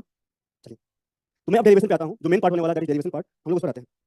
हम लोग 1 बाय 1 तीनों देखेंगे। आपको जो हिंट दिया गया था, आई थिंक ये सफिशिएंट होने वाला है, आप लोग सॉल्व कर पाएंगे, ठीक है। चलिए, आप ये बताइए कि हमारे पास, मैंने क्या बताया था कि हमारे पास इलेक्ट्रॉन है, इलेक्ट्रॉन जहां तक फ्री करेगा, दैट लेवल और that surface is called Fermi level और फर्मी सरफेस, और उसके करस्पॉन्डिंग जो मोमेंटम या वेव वेक्टर रहने वाला है, that is called Fermi wave vector, ठीक है ना। तो अगर आपको ये स्टेप और लिखना है, ठीक, तो देखिए हम लोगों ने लास्ट में जो देखा था, अगर आपको EF निकालना पड़ता, you can write n F square h square pi square divide by 2m L square like this. That is जहां तक लेवल हमारे पास फिल रहेगा उसको हम लोग क्या बोलने वाले हैं, ये अगर लेवल जहां तक पूरा फिल है, अगर यहां तक फिल है तो हम लोग बोलने वाले हैं this level is called Fermi level. इसी को बोलते थे Fermi level, it is called Fermi level, ठीक है। इसी तरह से ये तो किसमें था, ये हमारे था 1D के लिए था, it is for 1D। Corresponding जो वेव वेक्टर होगा उसको क्या लिखते थे, करस्पॉन्डिंग वेव वेक्टर KF रहेगा, ठीक है ना। It is wave vector of electron in the Fermi of electron having Fermi energy, कर दीजिए having Fermi energy. That is, आप बोल सकते हैं जो EF है, EF को हम लोग सिंपली क्या बोल सकते हैं, h का square KF square divide by 2m। It is simply ऐसे लिखा जा सकता है, h का square KF square divide by 2m, you can right it like this, ठीक है ना। चलिए, तो अब हम लोग आते हैं, बात कर रहे हैं इसी तरह, तो किसके लिए था, इट इज फॉर 1D। अब 2D में क्या होगा, जो इसमें KF रहेगा, KF लाइक जो KF होने वाला 1 डायमेंशन है, तो हम लोग बात करेंगे, लेट्स K जा रहा है, K हमारे पास पर्टिकुलर क्या है, लाइक देखिए हमारे पास इस साइड क्या है, लाइक K जा रहा है, ठीक है ना। K 1D की बात कर रहे हैं तो हमारे पास कहीं पे ओरिजिन रहेगा और इसमें हमारे पास कहीं पर KF होगा, लाइक दिस, KF कहीं पे होगा, और इधर भी हमारे पास माइनस KF भी हो सकता है, ठीक है। That is the magnitude just. इसी तरह 2D में क्या होने वाला है, जो फर्मी लेवल होने वाला है, फर्मी सरफेस होगा, वो लाइक अ सर्कल होगा। हम लोग का जो K रहेगा लाइक KF हो जाएगा एंड KY होने वाला है, दो टर्म आने वाले हैं, and you have to draw like कि हमारे पास जो वैल्यू रहेगा, जो K होने वाला है वेक्टर कुछ ऐसा होने वाला है, एक सर्कल होने वाला है ऑफ सर्कल ऑफ रेडियस, ये क्या हो जाएगा, फर्मी फर्मी जो हमारे पास फर्मी लेवल यहाँ पे जो दिख रहा है वो कैसा हो जाएगा, फर्मी सर्कल बोल सकते हैं इसको, Fermi circle of radius KF radius का। इसके इनसाइड हमारे पास जो भी पॉसिबिलिटी है, सब इलेक्ट्रॉन क्या कर रहा है, हमारे पास इलेक्ट्रॉन यहाँ तक पूरा फिल है, इलेक्ट्रॉन क्या है, पूरा फिल रहेगा, ये होने वाला। इसके इसमें क्या था, इस साइड हमारे पास इलेक्ट्रॉन क्या है, पूरा ऑक्युपाई है, इसके बाद हमारे पास इलेक्ट्रॉन ऑक्युपाई नहीं है। ये 1D के लिए था, एक 2D में रहेगा। सिमिलरली 3D के लिए क्या होने वाला है, अगर लोग 3D की बात, यहाँ पे एनर्जी भी निकालना बाकी है, अगर लोग यहाँ पर KF निकाल पाए, जो KF रहेगा, अगर कैलकुलेट कर पाए तो we can put in the formula and we will get the answer. Third हमारे पास होने वाला है, 3D की बात करेंगे तो हमारे पास क्या हो जाएगा, फर्मी एक स्फीयर बन जाएगा, लाइक स्फीयर। इसमें हमारे पास तीनों पार्ट होने वाले हैं, तीनों part means x y z तीनों रहेंगे, लाइक KX हो जाएगा, KY रहेगा एंड KZ तीनों होने वाला है। तो आपके पास जो अलाउड वैल्यूज रहेगा कुछ डिस्ट्रीब्यूशन कुछ ऐसा होने वाला है, लाइक स्फीयर। ये स्फीयर हमारे पास रहेगा, फर्मी स्फीयर बोल सकते हैं, ठीक है ना। तो ये जो वैल्यू रहेगा इसको हम लोग बोलने वाले हैं KF, this is the KF, ठीक है। इसके इनसाइड के सभी स्टेट्स क्या है, फील्ड है, इलेक्ट्रॉन्स जो भी इसके लोअर वाले वैल्यू है सबको ऑक्युपाई कर रहा है, लेकिन इसके बाद की ऑक्युपाई नहीं कर रहा है, इंपॉर्टेंट है सब, ठीक। यही फिनोमेना यूज करते हुए हम लोग को वैल्यू फाइंड आउट करना है, ठीक है। तो चलिए, फॉर टाइमिंग इसको मतलब इसको एक दो पॉइंट नोट कर लीजिए, फिर अगले पेज पे चलते हैं और सॉल्व करेंगे हम लोग। आपको ये बात मालूम होना चाहिए कि हमारे पास जो स्मॉलेस्ट रहेगा, मैं आपको लिखवा चुका हूँ, वो 2π/L होता है। 2π/L is the smallest, KX value होता है, K वैल्यू होता है। ये नोट कीजिए आप लोग, फॉर टाइमिंग इसको नोट कीजिए। सर यहाँ KF वैल्यू क्या होगी, क्या चीज बोल रहे हैं, KF value, KF Fermi wave vector बोलते हैं, जो KF है, KF फर्मी वेव वेक्टर। जो हमारे पास एनर्जी EF है ना, उसके करस्पॉन्डिंग जो इलेक्ट्रॉन का वेव वेक्टर है, that is called Fermi wave vector, KF, ठीक है। जो भी इलेक्ट्रॉन जिसके जो फर्मी एनर्जी या फर्मी लेवल पे है, उसके करस्पॉन्डिंग जो वैल्यू आने वाला KF होगा। ये आप लोग को आइडिया है क्या, कैसे आ रहा है, जो हमारे पास मोमेंटम होता है ना, जो मोमेंटम लिखते हैं हम लोग, मोमेंटम जो लिखते हैं वो क्या होता है, P होता है, इसकी वैल्यू होती है h/k होता है। आप लोग अगर अभी नहीं पढ़े होंगे तो क्वांटम मैकेनिक्स में पढ़ने वाले हैं, ठीक है। h/k होता है, तो ये वैल्यू क्या होता है, P² डिवाइड बाय 2m होता है ना, जो एनर्जी होती है, काइनेटिक एनर्जी ऑफ इलेक्ट्रॉन क्या होगा, P² momentum square divide by 2m, that is h² k² divide by 2m, ये वैल्यू लिखा गया। ये सब क्वेश्चन में गिवन होगा क्या हमको, हाँ, एक आपको अभी देखिए, एक क्वेश्चन अभी हम लोग कैसे करेंगे, फ्रेम कैसे करेंगे, पहले इसको देख लेते हैं, सॉल्व करते हैं, उसके बाद आएंगे। आप बस ये ध्यान रखिए कि जो हाईएस्ट पॉसिबल, जो आपको पेंसिल रहती है जहाँ तक ऑक्युपाइड रहेगा, वो जो हाईएस्ट वैल्यू रहता है वो KF होने वाला है, ठीक। उसके मतलब लोअर वाले सभी ऑक्युपाइड हैं एंड उससे ज्यादा वैल्यू वाले अनऑक्युपाइड हैं। जैसे मैंने आपको यहाँ बताया था कि आपका देखिए KF बढ़ रहा है, KF यहाँ पर क्या होगा, कुछ यहाँ पे K वैल्यू रहेगा, वो इन नॉर्मल कुछ K वैल्यू रहेगा। यहाँ पर हमारे पास एनर्जी क्या है, आप जो 1D देखे थे अभी ना, इसके पहले आप थोड़ा ध्यान दीजिए। जैसे हमारे पास 1D देखे थे तो एनर्जी कुछ कम था ना, यहाँ पे E1 था और E2 क्या था, E2 = 2 स्क्वायर E1 था। तो अगर यहाँ पे एनर्जी निकालेंगे तो इसकी एनर्जी क्या हो जाएगी, let's h² k² divide by 2m। ये नॉर्मल K है, इसका कोई वेक्टर रहेगा, उसके करस्पॉन्डिंग एनर्जी मिल जाएगी ना। मास फिक्स्ड है, h फिक्स्ड है, तो हमारे पास K की कोई वैल्यू रहेगा जो कि वैल्यू यहाँ से निकाल सकते हैं, कैलकुलेट कर सकते हैं। अब फिल करते जाइए, जो लास्ट का रहेगा ना, यहाँ पर मैं इसको K बोल रहा हूँ, इसके करस्पॉन्डिंग जो वैल्यू आने वाला है इसको मैं बोल रहा हूँ KF, ठीक है ना। तो जो एनर्जी होने वाली है, it is equal to h² kF² divide by 2m, इसी का यूज करने वाले हम लोग। क्वेश्चन आएगा देखेंगे, अभी आप फिलहाल इसको नोट कर लिए तो मैं आगे चलता हूँ। अब मैं यहाँ पे यूज कर रहा हूँ, ठीक है ना। आप थोड़ा ध्यान से देखिए क्या क्या वैल्यू होने वाला है, इसको याद रखिएगा, इसको सॉल्व करना हमेशा आसान रहेगा फिर आपके लिए। 1D है, 2D है एंड 3D है। मैं क्या निकालूंगा, मैं निकालने वाला हूँ number of K states, number of K states की संख्या क्या है, मैं इसको फाइंड आउट करने वाला हूँ। हमारे पास देखिए 1D होगा तो K वैल्यू कैसे जाएगा, 1D अगर है हमारे पास तो K वैल्यू कुछ ऐसे जाने वाला है, like this, this is K, correct, ये वैल्यू के हो जाएगा, कहीं पे ओरिजिन रहेगा, दिस इज ओरिजिन। 2D है तो हम लोग कैसे लिखने वाले हैं, like this is kx and this is ky। यहाँ पे ओरिजिन है, लाइक दिस, जो मिनिमम वैल्यू रहेगा वो मिनिमम वैल्यू की बात कर रहे हैं। और थर्ड, अगर हमारे पास 3D है, हमारे पास यहाँ पर जो k की वैल्यू जाने वाली है, it is kx ky and kz, like this.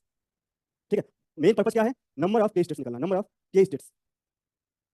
इसी के स्टेट मतलब हमारे पास देखिए जो इलेक्ट्रॉन रहेगा ना, उसके पास क्या हो सकता है, जो वैल्यू रह सकता है, मतलब हमारे पास ईच के स्टेट में 2 इलेक्ट्रॉन पॉसिबल रहेंगे, ठीक है ना। यहाँ से हम लोग क्या कर पाएंगे, नंबर ऑफ इलेक्ट्रॉन्स निकाल पाएंगे, number of electrons it is 2 times number of k states होने वाले हैं। एक के स्टेट से हमारे पास एनर्जी का इलेक्ट्रॉन कैसा होता है, आइदर स्पिन अप और स्पिन डाउन, तो 2 इलेक्ट्रॉन आने वाले हैं, ये निकालना मकसद है। तो ये देखिए, लेट्स हमारे पास जो इलेक्ट्रॉन है, वो जो kf है, यहाँ तक फील्ड है, दिस इज kf, यहाँ तक है, तो माइनस में भी लेना पड़ेगा आपको, लाइक दिस, माइनस kf। यहाँ तक हमारे पास इलेक्ट्रॉन क्या होने वाले, फील्ड है, this is the field amount of electrons, मतलब इलेक्ट्रॉन यहाँ तक फील्ड है, इसके बाद हमारे पास क्या है, अनऑक्युपाइड स्टेट्स हैं, इसके बाद जो है ये क्या होने वाले हैं, अनऑक्युपाइड स्टेट्स हैं, अनऑक्युपाइड स्टेट्स हैं। इसके पहले क्या थे, ये सब क्या है, ऑक्युपाइड स्टेट्स हैं, ऑक्युपाइड स्टेट्स हैं। ठीक है, तो जो स्मॉलेस्ट के वैल्यू होने वाला है, स्मॉलेस्ट के वैल्यू होने वाला है, smallest k value of electron क्या हो जाएगा, अगर हमारे पास जो डायमेंशन ले रहे हैं, यहाँ पे एल ले रहे थे, एल क्या है, 1D का हमारे पास एल साइज है, साइड ऑफ या लेंथ बोल सकते हैं, लेंथ ऑफ मेटल बोल सकते हैं, लेंथ ऑफ मेटल है, लेंथ ऑफ मेटल है। तो यहाँ से आप फाइंड आउट कर पाएंगे जो स्मॉलेस्ट के वैल्यू रहेगा electron, it is equal to, let's it is equal to 2π/L आएगा, मैंने आपको बताया था बाउंड्री कंडीशन अप्लाई करने के बाद 2π/L आया था, इस बात को ध्यान रखिएगा। तो आप यहाँ पे क्या कर पाएंगे, नंबर ऑफ के स्टेट्स कैसे निकाल पाएंगे, आप ये जो पूरा वैल्यू यहाँ से लेकर यहाँ तक क्या हो जाएगा, 2kf हो जाएगा, 2kf डिवाइड बाई स्मॉलेस्ट जो वैल्यू रहेगा उसको डिवाइड कर दीजिएगा, 2π/L, like this, 2kf divide by smallest value of के, इलेक्ट्रॉन का जो स्मॉलेस्ट वैल्यू रहेगा उसको डिवाइड कर दीजिएगा। अब नंबर ऑफ इलेक्ट्रॉन्स निकाल दीजिएगा, जिसको आप कैपिटल N बोलते थे, it is equal to, solve कर सकते हैं, 2kf divide by 2π divide by L, like this, this is number of electrons, आप ऐसे भी कर सकते हैं। ठीक है, अब देखिए, अगर आपको यहाँ पर निकालना पड़ता है, इसका जो एनर्जी होने वाला था आप निकाल सकते थे, एनर्जी के लिए क्या करते थे आप लोग, चलिए यहाँ से देखिए जो नंबर ऑफ इलेक्ट्रॉन्स है मल्टीप्लाई कर दीजिए, you will get the kf value, number of electrons जो है यहाँ से निकाल सकते हैं, इसको मल्टीप्लाई कर दीजिए साइड, 2 कैंसिल कर जाएगा, जो kf की वैल्यू आने वाला है, kf is equal to n π/L होने वाला है, this is the value of kf is equal to n π/L। आप लोग कंपेयर कीजिएगा जो वैल्यू था, थोड़ा मैं इसको छोटा कर रहा हूँ, एक बार कंपेयर करके देखिएगा जो वैल्यू आने वाला है, जो एनर्जी आने वाला है, EF आने वाला है, is equal to h² divide by 2m kf², kf square हो जाएगा, that is n π divide by L का होल स्क्वायर हो जाएगा, h² डिवाइड बाई 2m, यहाँ पर आपको सिंपली करना है n π/L का whole square, this is the value Fermi energy जो वैल्यू होने वाला है। आप अगर इसको मैच करना चाहते हैं कि जो हम लोग फर्स्ट जो प्रीवियस क्लास में जो सॉल्व किए थे उससे एक्चुअली मैच हो रहा है, you can do it, match भी कर सकते हैं। मैच करने के लिए क्या करना है, n को वहाँ पर हम लोग स्मॉल n के टर्म में देखे थे, स्मॉल n के टर्म में पुट कर लीजिए इसको, तो वैल्यू क्या हो जाएगा, n² π² h² divide by, like this. ठीक है, अगर हमारे पास उसको देखना पड़ता हम लोग कैसे देखते थे, EF is equal to h² π², यहाँ पे आपका क्या होने वाला है, capital N² divide by 2mL², ये आपका हम लोग क्या है, तो कैपिटल N आ रहा है ना, कैपिटल N नहीं आना चाहिए था, यहाँ पर हमारे पास स्मॉल n जैसा कुछ टर्म लाना है, तो 2kf डिवाइड बाई 2πL था, 2πL is the smallest value of this, divide किए थे 2kf डिवाइड बाई दिस, तो ये हमारे पास क्या हुआ था, नंबर ऑफ इलेक्ट्रॉन्स, 2 से मल्टीप्लाई तो नहीं किए थे ना हम लोग, 2 से मल्टीप्लाई नहीं किए थे, 2 से मल्टीप्लाई कीजिए यहाँ पे, आप लोग देखिए कुछ भी नहीं बोले यहाँ पर, 2 से मल्टीप्लाई करना था ना, ये नंबर ऑफ के स्टेट्स लिख दिया गया ना सिंपली, तो नंबर ऑफ के स्टेट्स यहाँ पर 2 भी तो रहेगा ना, लाइक दिस, ये वैल्यू आने वाला है, 2 से मल्टीप्लाई किया गया था, तो अब kf की वैल्यू क्या हो जाएगा, 2 से डिवाइड कर दीजिएगा, लाइक दिस 2l आ जाएगा। ठीक है, तो एक 2l है, अब n/2 को आप क्या लिख सकते थे, यहाँ पर स्मॉल n लिख सकते थे। आप अगर प्रीवियस क्लास याद करेंगे तो हमारे पास जो वैल्यू आता था, याद कीजिए हम लोग क्या करते थे, जो ईच लेवल n था ना, n में कितने भरते थे, जो हमारे पास n वैल्यू आता था, दो रिटर्न भरते थे, ठीक है, लाइक दिस। तो हमारे पास जो वैल्यू रहेगा n हम लोग क्या बोलते थे, कैपिटल N डिवाइड बाई 2, या कैपिटल N को हम लोग 2n बोलते थे, इसको n/2 को हम लोग क्या बोल सकते हैं, n², स्मॉल n²। आप मैच कीजिए, देखिए you are going to get same thing, h² π², इसको आप nf बोल सकते हैं, एक्जेक्टली सेम है क्या, यही हम लोग प्रीवियसली देखे थे ना, तो this is the same thing, h² π² nf² like this. Similarly हम लोग 2D के लिए सॉल्व करेंगे, n 3D के लिए सॉल्व करने वाले हैं। अब 2D में आ जाइए, 2D में क्या रहेगा, जो जहाँ तक इलेक्ट्रॉन फील्ड है उसको लोग क्या बोल रहे हैं, हमारे पास एक सर्कल होगा, उसका जो रेडियस रहेगा kf रेडियस का सर्कल होने वाला है, यहाँ तक इलेक्ट्रॉन क्या होने वाला है, पूरा का पूरा ऑक्युपाइड है, पूरा फील्ड है, ठीक है ना। ये हमारे पास ऑक्युपाइड स्टेट्स देने वाला है, ये क्या होने वाला है, these states are occupied states, ये क्या है, ऑक्युपाइड स्टेट्स, ऑक्युपाइड स्टेट्स हैं, और जो हमारे पास एक बाहर वाली जो वैल्यूज हैं अनऑक्युपाइड है। तो यहाँ से आप निकाल लीजिए, नंबर ऑफ के स्टेट्स निकालिए, number of k states, number of k states, ये देखिए क्या हो जाएगा, it is circle of radius kf, तो सिंपली आप क्या लिख पाएंगे इसको, ये हमारे पास हो जाएगा एरिया हो जाएगा, पाई kf स्क्वायर ले लेंगे, और जो स्मॉलेस्ट वैल्यू ऑफ इलेक्ट्रॉन के जो k वैल्यू पॉसिबल होने वाला है वो क्या रहेगा, ये कुछ ऐसा होने वाला है, जो smallest possible value of electron रहने वाला है उसको अगर मैं लिखूं यहाँ पे, तो लाइक दिस, वो क्या हो जाएगा, अगर हमारे पास लिखेंगे kx हो जाएगा एंड ky, एक स्मॉलेस्ट रीजन आने वाला है, दिस एरिया, ये एरिया जो आने वाला है स्मॉलेस्ट एरिया पर इलेक्ट्रॉन के लिए हमारे पास जो स्मॉलेस्ट एरिया आने वाला है, इसकी जो वैल्यू आने वाला है सिंपली 2π/L का होल स्क्वायर आ जाएगा, 2π/L kx में जाएगा, 2π/L y ky में जाएगा, तो स्मॉलेस्ट एरिया पर इलेक्ट्रॉन वैल्यू आने वाला है। तो नंबर ऑफ के स्टेट्स निकाल लीजिए यहाँ से आप, number of k states divide कर दीजिएगा पाई 2π/L से डिवाइड कर दीजिएगा, 2π/L का होल स्क्वायर से, क्योंकि हमारे पास यहाँ पर क्या आने वाला है, kf इक्वल टू 2π/L रहेगा और ky इक्वल टू 2π/L रहेगा, जो स्मॉलेस्ट वैल्यू रहेगा, स्मॉलेस्ट वैल्यू ऐसे लेना है आपको, स्मॉलेस्ट वैल्यू लेना लाइक दिस, ठीक है। तो यहाँ से यू विल गेट दैट कि हमारे पास जो kf रहेगा और जो k स्टेट्स हैं उनकी जो संख्या रहेगा, you will get here from here kf। अब क्या है, हमारे पास क्या है, नंबर ऑफ k स्टेट्स हैं, अब निकालिए नंबर ऑफ इलेक्ट्रॉन्स, निकाल लीजिए नंबर ऑफ इलेक्ट्रॉन्स, तो 2 से मल्टीप्लाई कर दीजिएगा, तो capital N equal to 2 times pi kf square divide by 2π/L का होल स्क्वायर, ठीक है। यहाँ पे मल्टीप्लाई किया गया था, वहाँ पर भी ये 2 से मल्टीप्लाई होना है, ठीक है ना, इसको मल्टीप्लाई कर देंगे। अब मल्टीप्लाई करने के बाद we will find the kf कि kf की वैल्यू क्या होने वाली है। 3D वाला हम लोग बाद में देख सकते हैं, यहाँ पर लोग 2D वाला सॉल्व कर लेते हैं, अदरवाइज यहाँ पर 3D भी देख लेते हैं एक बार, उसके बाद सॉल्व कर लेंगे इसको। यहाँ पर देखिए स्फीयर होने वाला है, it is going to be sphere of radius kf, ये क्या हो जाएगा, ऑक्युपाइड हो जाएगा, इट इज स्फीयर, स्फीयर, ठीक है ना। तो हमारे पास जो हो जाएगा नंबर ऑफ के स्टेट्स होने वाला है, नंबर ऑफ के स्टेट्स होने वाला है, इट इज इक्वल टू पूरा जो हमारे पास वॉल्यूम वॉल्यूम आ जाएगा 4/3 pi k F Q divide by जो स्मॉलेस्ट वॉल्यूम आने वाला है पर इलेक्ट्रॉन। यहाँ पे क्या आ जाएगा, smallest volume per electron, smallest volume per electron, smallest ना लिख करके आप वॉल्यूम पर इलेक्ट्रॉन भी लिख सकते हैं, कोई दिक्कत नहीं है, वॉल्यूम पर इलेक्ट्रॉन लिख सकते हैं। दैट इज क्या होने वाला है, जो वैल्यू होने वाला है k x k y and k z multiply कर दीजिएंगे, it is equal to 2 pi by L का क्यूब आने वाला है, ये वैल्यू यहाँ पर मिलेगा, ठीक है। तो वैल्यू आ जाएगा नंबर ऑफ के स्टेट्स में, it is going to be equal like 4/3 pi k F cube divide by like 2 pi by L का होल क्यूब, ये वैल्यू आ जाएगा। तो नंबर ऑफ इलेक्ट्रॉन्स निकाल सकते हैं, नंबर ऑफ इलेक्ट्रॉन्स हो जाएगा यहाँ से, number of electrons it is equal to 2 से मल्टीप्लाई कर दीजिएगा, 2 इंटू आप यहाँ पर कुछ कट करना चाहें कट भी कर सकते हैं, 4/3 pi k F cube divide by 2 pi by L whole cube. इसे देखिए आपको याद करना भी आसान रहेगा, समझना भी आसान है। ये प्रैक्टिस बता रहा हूँ, ये आपको कहीं बुक में मिलेगा नहीं, तो आपको जो मेथड आप रेगुलर मेथड अप्लाई करने वाले हो उससे तो भूलने का चांस होने वाला है। दिस इज अंडर मेथड कि आप इसे चीज़ों को लंबे टाइम तक याद कर पाओ, नहीं आ रहा है खुद से कैलकुलेट कर लेंगे, ठीक है। तो सॉल्व कीजिए, इसको नोट कीजिए।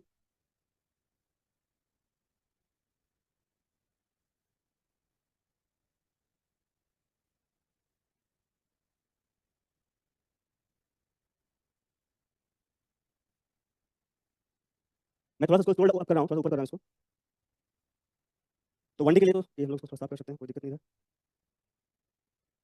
चलिए अब देखिए हमारे पास यहाँ से n की वैल्यू निकाल सकते हैं, के की वैल्यू निकाल सकते हैं, इसको स्क्वायर कर दीजिएगा, you can get it like 2 यहाँ पर आने वाला पाई स्क्वायर आने वाला है, एल ऊपर चला जाएगा, तो यू कैन राइट कि एल स्क्वायर के एफ स्क्वायर एल स्क्वायर के एफ स्क्वायर डिवाइड बाई 2 और पाई आने वाला है 2 पाई एल स्क्वायर के एफ स्क्वायर, और इस साइड क्या आ जाएगा एन आ जाएगा लाइक दिस। दैट इंप्लाइज जो के एफ की वैल्यू है, ये मैं 2D वाला कर रहा हूँ, के एफ की वैल्यू रहेगा k F it is equal to k f square it is equal to 2 pi n divide by L square, 2 pi n divide by L square. तो देयरफॉर फर्मी एनर्जी क्या हो जाएगा, आप लोग लिख पाएंगे जो फर्मी एनर्जी रहेगा, therefore that implies Fermi energy important है, ठीक है ना। आपका कुल मिलाकर जो इंपॉर्टेंट होने वाला है that is Fermi energy in 1 dimension, Fermi energy in 2 dimension, Fermi energy in 3 dimension. तो फर्मी एनर्जी 2 डायमेंशन का रहेगा, वो देख लीजिए। अगर आप आईआईटी एग्जाम दे रहे हैं, टीएफआर दे रहे हैं, Fermi energy in 2 dimension is more important than 3 dimension, क्योंकि 3 डायमेंशन बहुत बार पूछा जा चुका है, तो चांसेस होता है कि 3 डायमेंशन ना पूछे 2 डायमेंशन पूछे आपसे। तो फर्मी एनर्जी इन 2 डायमेंशन क्या हो जाएगा, फर्मी एनर्जी देख लीजिए यहाँ से, फर्मी एनर्जी ईएफ, ईएफ की वैल्यू क्या हो जाएगी, momentum square divide by 2m, momentum क्या हो जाएगा, h square kf square divide by 2m कर दीजिए, h square kf square divide by 2m कर देना है। तो यहाँ पर kf की वैल्यू है, पुट कर दीजिए, kf स्क्वायर वैल्यू क्या हो जाएगा 2 पाई n divide by l square, तो वैल्यू हो जाएगा h square divide by 2m, और यहाँ पर वैल्यू आने वाला है 2 पाई n divide by l square like this. अब जो n बाई l स्क्वायर है इसको हम लोग क्या बोल सकते हैं, इलेक्ट्रॉन डेंसिटी भी बोल सकते हैं,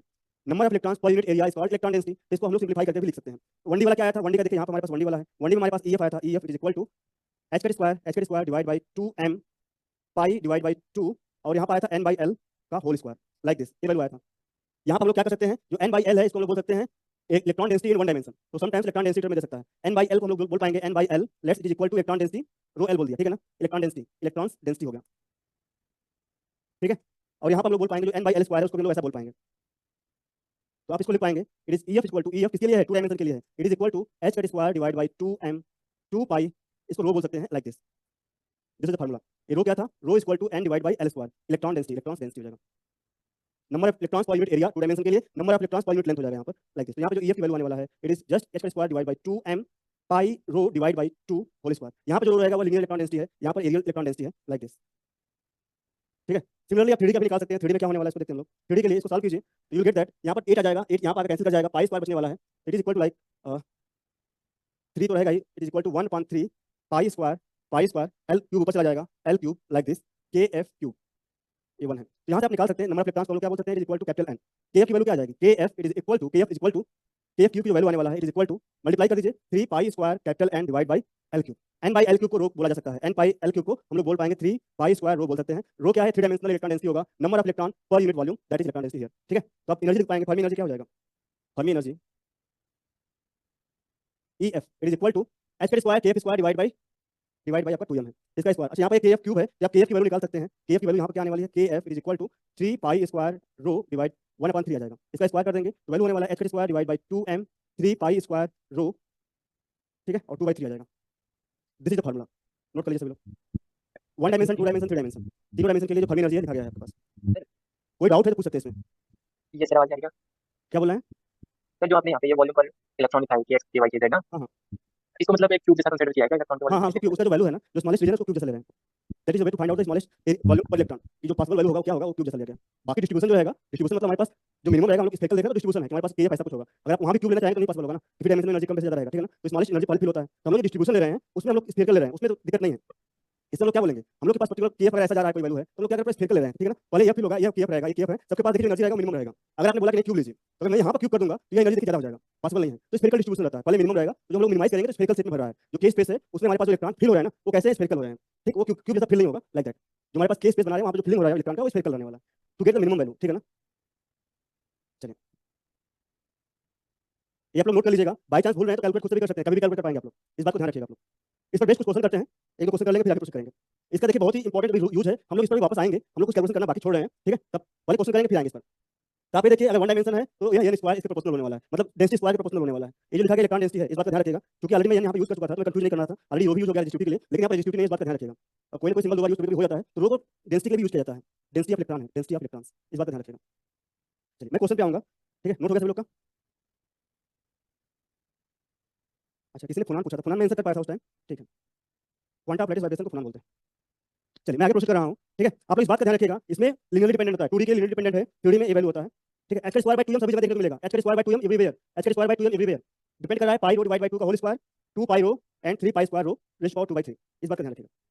TTFR का क्वेश्चन 2017 में पूछा हुआ है, क्वेश्चन देखिए, if in to dimensions two metals A and B have the number density of 3 electrons in the ratio Na and B, तो देखिए इलेक्ट्रॉन डेंसिटी को डिनोट करने का तरीका कई हो सकता है, इलेक्ट्रॉन डेंसिटी होता है ना, इलेक्ट्रॉन डेंसिटी क्वेश्चन में देखिए दो फॉर्मेट में आ सकता है रिप्रेजेंट करने के लिए इसको, आइदर एन यूज करता है और रो यूज करता है, दो ही सिंबल यूज करता है, आइदर एन यूज करेगा और रो यूज करेगा, ठीक। ये आप पर कन्वीनियंट है कि आप कौन सा यूज कर रहे हैं, क्योंकि हम लोग नंबर ऑफ के स्टेट्स वगैरह जो भी देखे थे वहां पर लोग एक बार पहले यूज किए थे, एन हम लोग एन एल जो भी लेवल हो गया था, इसलिए मैं कंफ्यूज नहीं कर रहा था, इसलिए मैं रो यूज किया था, ठीक है ना। इन्होंने सिंपली एन यूज किया हुआ, कोई दिक्कत नहीं है। अब free electrons in two dimension में क्या था, जो ईएफ था, EF is equal to h cut square by 2m, तो एवरीवेयर रहेगा, एवरीवेयर, ठीक है, हमेशा रहने वाला है। बाकी क्या था यहाँ पर 2 पाई रो लिख रहा था मैं, 2 पाई रो लिख रहा था, अगर इनका एन में लिखना है तो एन लिख सकते हैं, h cut square divide by 2m 2 pi N लिख सकते हैं। यहाँ पर इस बात का ध्यान रखिएगा, एन क्या है, इलेक्ट्रॉन्स डेंसिटी है, electrons density that is capital N number of electrons per unit area that is L square. चलिए अब हम लोग को सॉल्व करना है इसको, आंसर क्या होने वाला है, एनीवन कोई बोल पाएगा, what is answer, the ratio of the Fermi energies. Option B is correct here, option B is correct here. देखिए ऐसे क्वेश्चन पूछेगा, ठीक है ना, इसमें जो क्वेश्चन रहेगा स्ट्रेट फॉरवर्ड रहने वाला है, इलेक्ट्रॉन डेंसिटी दिया रहेगा, वन डायमेंशन हो सकता है, टू डायमेंशन हो सकता है, थ्री डायमेंशन हो सकता है, पूछेगा क्या कि उनका जो फर्मी एनर्जी का जो रिलेशन है वो क्या होने वाला है, तो ऑप्शन बी करेक्ट हो जाएगा। आप बोल सकते हैं E F A divide by E F Fermi energy of B it is equal to H K square by 2m, सब कैंसिल हो जाएगा, पूरा पूरा सेम होने वाला है, तो simply N A divide by N B हो जाता, दैट इज 1 डिवाइड बाई 2, तो हमारा रेशियो 2 इज करेक्ट। अगर यही हमारा अगर 3D होता तो वैल्यू क्या होता, इसके पावर 2/3 हो जाता, ठीक है, तो आंसर चेंज हो जाता। नोट डाउन कर लीजिए इसको।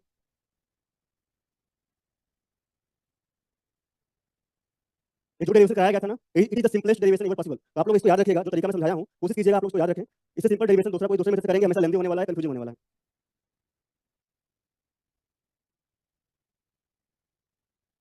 चलिए ये हो गया होगा सभी लोग का, मैं आगे प्रोसीड कर रहा हूँ।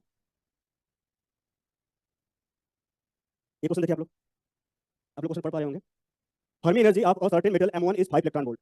m1 हमारे पास मेटल दिया है, जब भी मेटल बोले ना डायमेंशन मेंशन ना करें तो आप क्या लेंगे, अगर डायमेंशन मेंशन नहीं करा है ऑलवेज टेक 3 डायमेंशन, इसको याद रखिएगा, नोट करके लिख लीजिएगा, if dimension is not mentioned then always treat 3D, treat as 3 dimension, 3D treat करना है आपको, इस बात का ध्यान रखना है आपको, ठीक है। चलिए क्वेश्चन पे वापस आते हैं, Fermi energy of a certain metal m1 is 5 electron volt. यहाँ पर m1 का जो फर्मी एनर्जी क्या दिया हुआ है, 5 इलेक्ट्रॉन वोल्ट दिया हुआ है, has an electron density which is 6% higher than that of m1। अच्छा यहाँ पे दिखा है एक सेकंड मेटल m2 है, m2 दिया हुआ है, अब बोला है कि इसका जो इलेक्ट्रॉन डेंसिटी है ना ये 6% ग्रेटर देन दिस है, जिसका डेंसिटी होगा लेट्स इसका डेंसिटी इसको ρ1 बोल दीजिए, ρ1 बोल दीजिए, इसकी जो डेंसिटी रहेगी electrons density let's it is ρ2, अगर ये ρ2 है तो ρ2 क्या है, ρ2 इक्वल टू ρ1 से 6% ज्यादा है, ρ1 into 6/100 कर सकते हैं, दैट इज 106 ρ1 डिवाइड बाय 100, ये होने वाली electron density of m2 material. Assuming that free electron theory is valid for both the metals, the Fermi energy of M2 is closest to. Then what is the Fermi energy of M2? आप ये बताइए कि अगर हमारे पास M2 है, M2 क्या है, इसका इलेक्ट्रॉन डेंसिटी ज्यादा है, तो फर्मी एनर्जी क्या होना चाहिए, फर्मी एनर्जी क्या होना चाहिए, EF क्या होना चाहिए। अगर रो ज्यादा है तो फर्मी एनर्जी भी ज्यादा ही होनी चाहिए, कभी भी कम नहीं हो सकता, पॉसिबल ही नहीं है, क्योंकि हम लोग कैसे फिल कर रहे हैं, लेवल ऐसे तो फिल कर रहे हैं ना, एनर्जी देखिए बढ़ते हुए क्रम में है, अगर इलेक्ट्रॉन की संख्या ज्यादा रहेगा तो इसका एनर्जी भी ज्यादा होना चाहिए ना, ज्यादा होना चाहिए, अगर इलेक्ट्रॉन डेंसिटी ज्यादा रहेगा तो फर्मी एनर्जी भी ज्यादा होना चाहिए। तो हमारे पास जो ऑप्शन लो एनर्जी वाला दिया रहेगा उसको कट कर दीजिएगा, ऑलरेडी हमारे पास जो 5 रो1 था तो 5 इलेक्ट्रॉन वोल्ट था, जब ये ज्यादा हो गया बढ़ गया रो2 हो गया, तो हमारे पास जो फर्मी एनर्जी होना चाहिए वो 5 इलेक्ट्रॉन वोल्ट से ज्यादा होना चाहिए, 5 इलेक्ट्रॉन वोल्ट से क्या होना चाहिए, ज्यादा होना चाहिए, तो option C and option D incorrect. बच्चे आपके पास दो ऑप्शन, इनको सॉल्व करते हैं, क्या हुआ आंसर निकाल लिया आपने। देखिए इसमें हमारे पास 3D का क्या था, EF equal to h cut square by 2m, और यहाँ पर आता था 3 pi square rho whole power 2/3 था, ये वैल्यू था, ठीक है। तो हम लोग सिंपली क्या कर सकते हैं, यहाँ पर रेशियो ले लेंगे, तो जो E या मतलब 1 2 ले लेते हैं, 1 डिवाइड बाई या 2 ले सकते हैं सीधा, 2 के लिए पूछा हुआ है ना, तो E2 डिवाइड बाई E1 कर दीजिए, दैट इज ये सब कांस्टेंट होने वाला है, जो डिपेंड करेगा उसको करेंगे हम लोग सिंपली, रो2 डिवाइड बाई रो1 होल पावर 2/3 आने वाला है, लाइक दिस, रो2 की वैल्यू पुट कर दीजिए, ये हो जाएगा 106 डिवाइड बाई 100 होल पावर 2/3। आपको इसको लेकिन कैलकुलेटर अलाउड है, वहां से सॉल्व कर पाएंगे, सॉल्व कीजिए इसको, जो E2 की वैल्यू आने वाला है, जो E2 रहेगा, E2 सेकंड मटेरियल के लिए वैल्यू आने वाला है 106 divide by 100 whole power 2/3 multiplied by E1, E1 की वैल्यू 5 इलेक्ट्रॉन वोल्ट है, 5 इलेक्ट्रॉन वोल्ट है। सॉल्व कीजिए, किसी का आंसर आया क्या, एनीवन, चलिए सॉल्व करते हैं इसको। एनिमल सॉल्व बताइए, इसको सिंपल कैलकुलेशन है, आप लोग बताइए। 5.2 समथिंग आएगा। Sir answer B. Option B is correct, ठीक है ना। इट इज 5.2 इलेक्ट्रॉन वोल्ट, तो ऑप्शन बी करेक्ट है। नोट डाउन कर लीजिए आप लोग।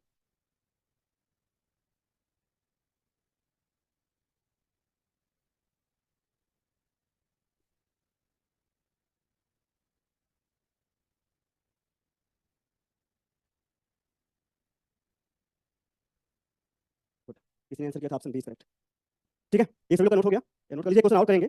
और उसके बाद हम लोग देखिए, जो फार्मूला था ना, उसको भूलिएगा मत, उसका दोबारा हम लोग यूज करने वाले हैं। इसका यूज करेंगे हम लोग डेंसिटी ऑफ स्टेट्स कैलकुलेट करने में। डेंसिटी ऑफ स्टेट्स कैलकुलेट करेंगे, from density of states we will calculate total energy and average energy. वो भी आसान होने वाला, सिंपल है। अगर आप आज का जो डेरिवेशन समझ पाए हैं तो वो भी समझ पाएंगे। आज का जो डेरिवेशन था वही टफ होने वाला था, उसके बाद सब आसान है, ठीक है। मैं आगे प्रोसीड कर रहा हूँ।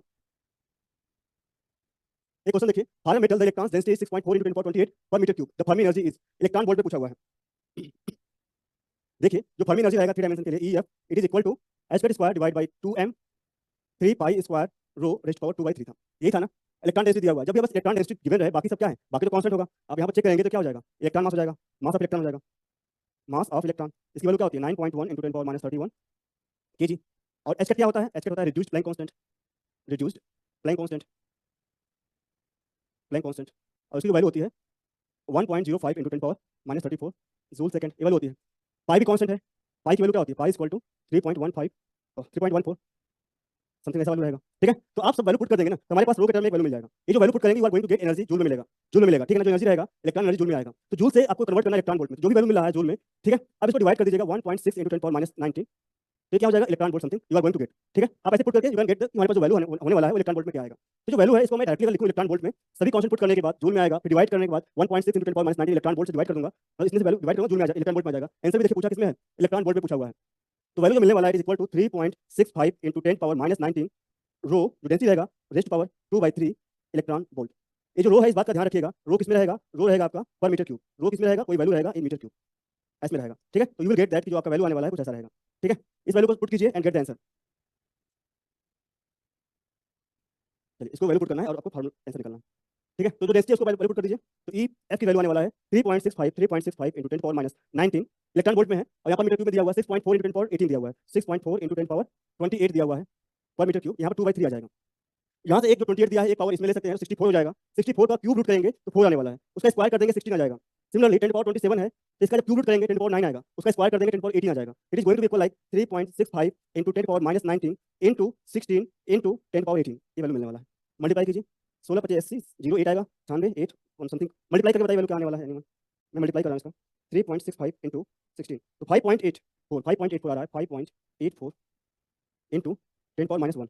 अच्छा, मैं कुछ 5.84 आ रहा है, 58 आ रहा है, 58 आ रहा है, 58 पॉइंट समथिंग आएगा, that is 58.4 × 10⁻1 electron volt, that is 5.84 electron volt, ठीक है। ऐसा कुछ वैल्यू आने वाला है। आप इसका मैं आंसर चेक करता हूँ, देखता हूँ कि आंसर क्या दिया हुआ है। या मैं आपको बुकलेट भी लाया हूँ, किसी को बुक से पूछना है कोई क्वेश्चन है तो आज पूछ सकता है, बुकलेट मेरे पास ही है। ये आपका जैम का है, 2018 का है, 2018 5.8 इज द करेक्ट आंसर। जो इसका आंसर दिया है, कितने डिजिट से पूछा हुआ है, तो फर्मी एनर्जी 5.8 दिया हुआ था, तो ठीक है, कोई दिक्कत नहीं है। Up to 1 digit after decimal point, तो 5.8 दिया हुआ है आंसर, इतना ही आंसर दिया हुआ है।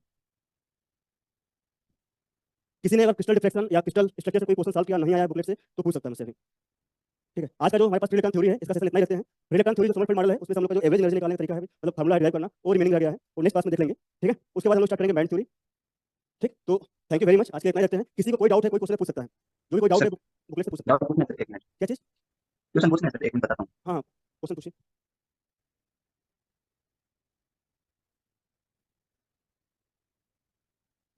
सर एक असाइनमेंट 1 है, उसका क्वेश्चन नंबर 5 में करेक्ट ऑप्शन कौन सा होने वाला है? असाइनमेंट 1 में था, ठीक है। एक बार तब तो पढ़ दीजिए, वरना मैं थोड़ा डीपीपी पहुंच रहा हूँ, उसके बाद बुकलेट से पूछ रहा हूँ, ठीक है। मैं डीपीपी सर्च कर रहा हूँ, तब तक आप पढ़ सकते हैं, क्वेश्चन एक बार रीड कर सकते हैं मेरे लिए। सेट का क्वेश्चन है सर ये। किसका क्वेश्चन है, बुकलेट का है? हाँ सर। अच्छा बुकलेट का है तो फिर ठीक है, कोई दिक्कत नहीं। मुझको लगा असाइनमेंट से बोले डीपीपी से होगा। एक नहीं सर, असाइनमेंट वो फर्स्ट वाले में है, assignment first question number 5 JAM का है। Yes sir. Miller indices of plane in a cubic structure that contains all the direction 1 0 0 0 1 1 and 1 1 1। चलिए, तो इसको हम लोग देख लेते हैं। ये जो क्वेश्चन है, देखिए उन्होंने जो पूछा हुआ है उसको देख लेते हैं, अच्छा क्वेश्चन है। इसमें हमारे पास क्या है, 1 0 0 0 1 1 एंड 1 1 1, तीनों हमारे पास कंटेंट करने चाहिए। अगर आप यहाँ पर बनाओगे, लेट्स हम लोग ड्रा करते हैं एक्स वाई एंड जेड। अगर यहाँ पर आप क्यूब बनाओगे, लाइक एक क्यूब हमारे पास बन गया, ठीक है।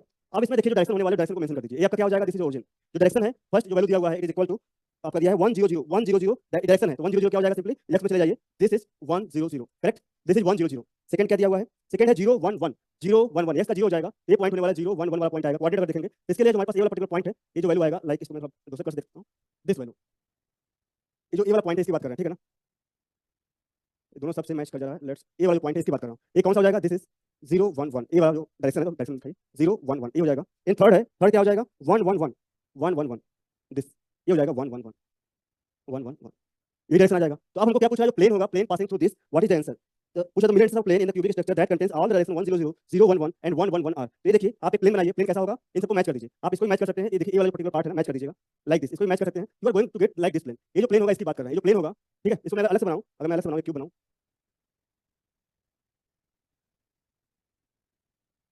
तो जो ये प्लेन होगा इस प्लेन की बात कर रहे हैं, ये जो प्लेन होगा इस प्लेन की बात कर रहे हैं, आप समझ पा रहे हैं, इस प्लेन में हमारे पास तीनों कंटेंट करने वाले हैं, all three directions are in this particular plane, इसका हमको मिरर इंडस्टेंस फाइंड आउट करना है, मिरर इंडस्टेंस फाइंड आउट करना है, क्या कैसे कर पाएंगे, प्लेन है, मिरर इंडस्टेंस फाइंड आउट करना था, मिरर इंडस्टेंस क्या होगा, प्लेन है यहाँ पर, तो हम लोग क्या कर सकते हैं, we can shift the origin, origin को आप शिफ्ट कर पाएंगे, दैट इज ओनली ऑप्शन, तो ओरिजिन शिफ्ट नहीं करेंगे तो you can not find the plane instance, क्या कर सकते हैं, ओरिजिन शिफ्ट कीजिए, लेट्स हम लोग ओरिजिन ले लेंगे, इसको ले लेंगे, कोई एक डायरेक्शन ले लीजिए, मतलब ओरिजिन को शिफ्ट कर दिया, जो ओरिजिन यहाँ पे था उसको शिफ्ट करके हम लोग ओरिजिन शिफ्ट कर दिया यहाँ पे, इसको बोलते हैं ओरिजिन शिफ्ट। अब बताइए हमारे पास पॉसिबल क्या हो जाएगा, जो इंटरसेप्ट था ये वाई पर, यस पर कहाँ पे कट कर रहा है, यस के पैरेलल हो जाएगा, यस पर हमारा इनफाइनाइट चला जाएगा, वाई पर कहाँ पे कट कर रहा है, बैक साइड में कट कर रहा है, -1 ले सकते हैं, और जेड पर +1 पर कट कर रहा है, +1 ले सकते हैं, जो इसका इंडेक्स हो जाएगा 0 1 बार और 1, this is the correct answer. अगर सम हाउ कोई अगर इसको यहाँ पर शिफ्ट करता, लेट्स किसी ने शिफ्ट किया यहाँ पर, ओरिजिन को यहाँ पर ले लिया, ये भी पॉसिबल ऑप्शन हो पाता, तो इसके लिए आंसर क्या होने वाला था, यहाँ पे जो वैल्यू आता कि हमारे पास यस का क्या हो जाएगा, पैरेलल हो जाएगा, यस पर इनफाइनाइट हो जाएगा, वाई पर क्या हो जाएगा, वाई पर 1 हो जाएगा, जेड पे क्या हो जाएगा, -1 हो जाएगा, तो यहाँ पे इंडेक्स इसके लिए हो पाता 0 1 1 बार, तो this 2 is the correct option, यही दो, अच्छा यहाँ पे इंडेक्स प्लेन है, तो ये दोनों में से कोई एक अगर लिखा होता तो वही करेक्ट ऑप्शन होता, आइदर 0 1 बार 1 और 0 1 1 बार, इसमें से किसी पर भी ऐसा सिंबल यूज नहीं किया है, तो इसका जो आंसर होगा वो इनकरेक्ट है, मार्क्स टू ऑल था, 5 स्टार लगा है, मार्क्स टू ऑल है इसमें, ठीक है। यस सर, एक क्वेश्चन नंबर 21 है इसी सीट का। और डीपीपी का है क्या, नहीं नहीं सर, असाइनमेंट 1 का ही। अच्छा अच्छा, तो the number of atoms in the basis of primitive cell of hexagonal closed packed structure, ये तो कराया था ना क्लास में जी, ये देखिए इसमें क्या था, कि जो हमारे पास हेक्सागोनल जो एसटीपी होता है कैसा होता है, नॉन ब्रावे लैटिस होता है, नॉन ब्रावे लैटिस है,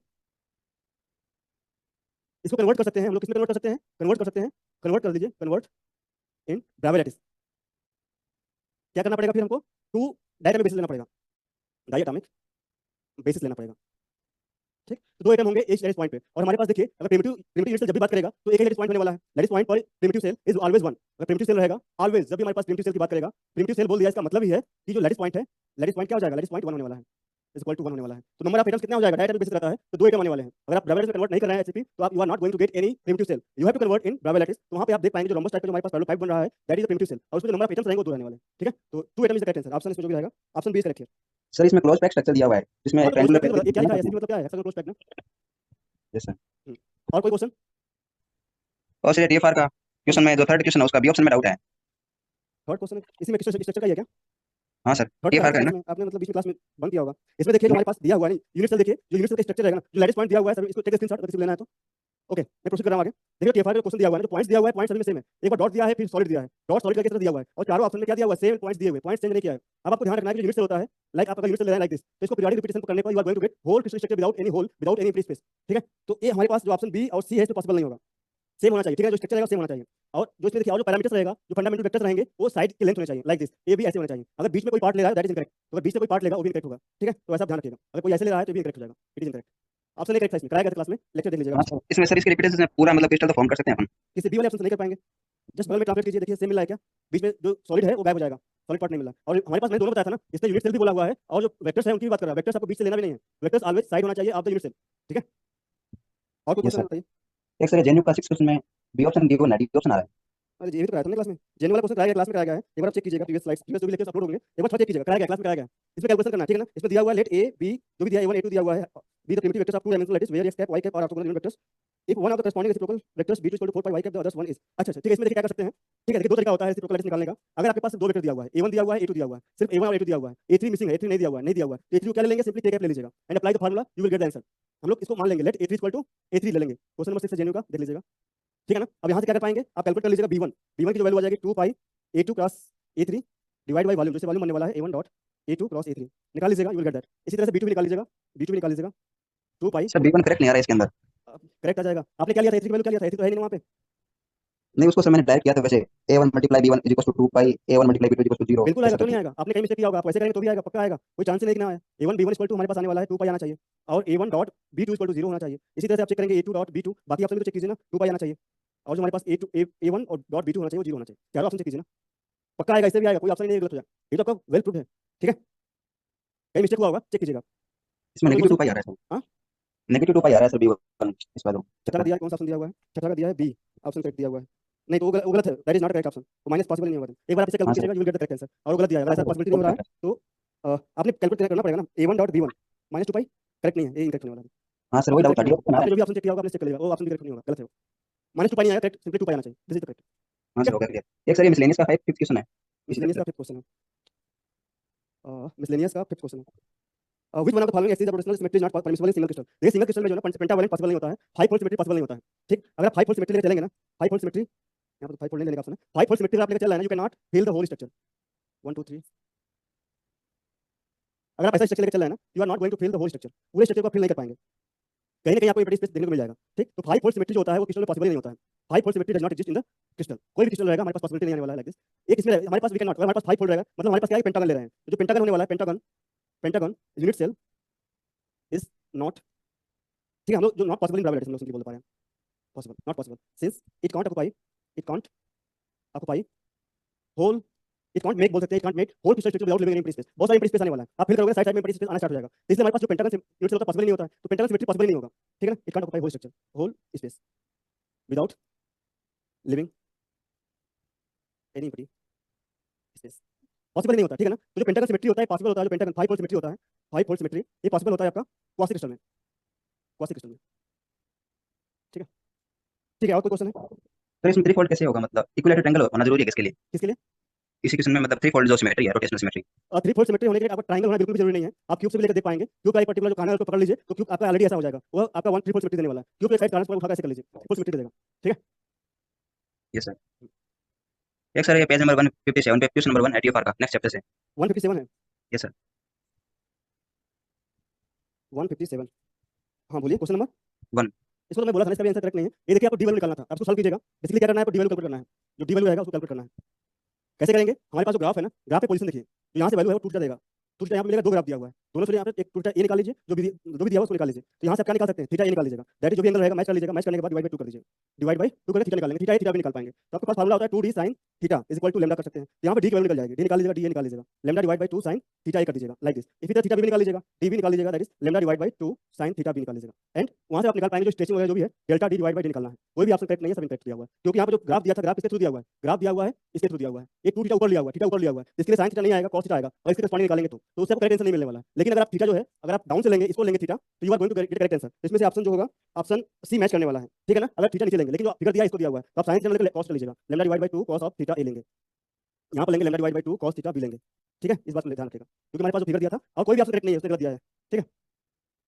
इसमें सर cos थीटा लेके सॉल्व करना है क्या? cos थीटा का सॉल्व करना है, क्योंकि इसने जो एंगल दिया हुआ है ऊपर से दिया हुआ है, एंगल देखिए फिगर में, ठीक है। एक सर जस्ट का क्वेश्चन नंबर 4। क्वेश्चन नंबर 4 है, ये भी कराया गया जी क्लास में। A beam of high energy neutron is scattered from a metal lattice when the space between them implies around 0.4 nanometer in order to see quantum difference. Diffraction effect, the kinetic energy of the neutron must be of the order of, जो energy रहेगा वो आपका जो energy उसको निकाल लीजिएगा, ये आपका मिली इलेक्ट्रॉन वोल्ट के आसपास आता है। तो 4th ए है, जो एक्सप्रेशन वगैरह कराया गया था वहाँ से आप निकाल सकते हैं, ठीक है। ठीक है, आपका इसमें जो एनर्जी रहता है ना, डिफरेंट डिफरेंट फार्मुला कराया गया है क्लास में। इलेक्ट्रॉन रहेगा तो उसका फार्मुला क्या होगा, प्रोटॉन है तो उसके फार्मुला क्या है, न्यूट्रॉन है तो फार्मुला क्या होगा, आप वहाँ से निकाल सकते हैं। ठीक, जो फार्मुला आता था आप देखेंगे, जो लैम्डा आता था, लैम्डा न्यूट्रॉन के केस में आता था, इट इज लाइक जो हमारे पास h/p, यहाँ पर 3 kBt ऐसा कुछ, और यहाँ पे mn भी आता था, m न्यूट्रॉन ऑफ न्यूट्रॉनिक मास भी आएगा लाइक दिस, ये वैल्यू आता था, ठीक है ना। आप जो भी एनर्जी वगैरह निकालेंगे आप यहाँ से निकाल पाएंगे, एनर्जी रहना चाहिए लाइक जो h डिवाइड बाय जो वैल्यू आता है ना, यहाँ पे थर्मल एनर्जी होता है, ठीक है। मास आप यहाँ पे क्या है कि क्या है 2, अगर आप मास में लिख रहे हैं 2 mne कर सकते हैं, जो एनर्जी होगा इसकी बात कर रहा है। मास ऑफ न्यूट्रॉन जो रहेगा उसको पुट कर देंगे, मास ऑफ न्यूट्रॉन आप जानते होंगे, मास ऑफ न्यूट्रॉन होता है 1.67 × 10⁻27 के आसपास होता है केजी में, ठीक। आप जो पुट करने के बाद देखेंगे जो वैल्यू होना चाहिए, लैम्डा हमारे पास कितना आना चाहिए, एंगस्ट्रॉम में होना चाहिए, 1 एंगस्ट्रॉम के आसपास होना चाहिए। ऐसी वैल्यू मालूम है, सबकी वैल्यू मालूम है, पुट कीजिएगा, यू विल गेट दैट जो एनर्जी आना चाहिए इलेक्ट्रॉन का, जो एनर्जी आना चाहिए न्यूट्रॉन का, एक ऐसा जाएगा मिली इलेक्ट्रॉन वोल्ट के आसपास आएगा। ये थर्मल इलेक्ट्रॉन यूज किए जाते हैं, थर्मल इलेक्ट्रॉन एनर्जी होता है ना, वो केबीटी ऑर्डर का होता है। आप देखेंगे केबीटी, ठीक है, केबीटी की वैल्यू होती है, रूम टेंपरेचर रहेगा तो बहुत कम होता है, 0.026 या फिर 26 मिली इलेक्ट्रॉन वोल्ट बोल देते हैं, ठीक है ना, केबीटी। तो केबीटी ऑर्डर का रहेगा 300 है, 400 लाइक दैट, तो आपका जो मिली इलेक्ट्रॉन वोल्ट की एनर्जी रहेगी न्यूट्रॉन की, ठीक है। क्लियर है क्या? चलिए ठीक है ना। Yes sir. एक सर एक लास्ट क्वेश्चन बताइए, मिसलेनियस का फर्स्ट क्वेश्चन। बोलिए कौन सा क्वेश्चन है? मिसलेनियस का फर्स्ट। मिसलेनियस का फर्स्ट है, the distance between the distant atomic planes in this the smallest black reflection for 0.3 X-ray. ये तो कर सकते हैं, इसमें दिक्कत तो नहीं होगा। The distance between the distant atomic planes, D की वैल्यू दिया हुआ है, smallest black scattering for 0.9 wavelength दिया हुआ है, मॉलिक्यूल दिया इसलिए थोड़ा कंफ्यूज हो गया। कोई दिक्कत नहीं, कोई दिक्कत नहीं, सिंपली डिस्टेंस डी यूज कीजिए, सॉल्व कीजिए, आंसर आ जाएगा, ठीक है। ठीक है ना, सॉल्व कीजिएगा, ट्राई कीजिएगा, हो जाएगा। ओके देन, थैंक यू, मैं सेंड करता हूँ। ओके।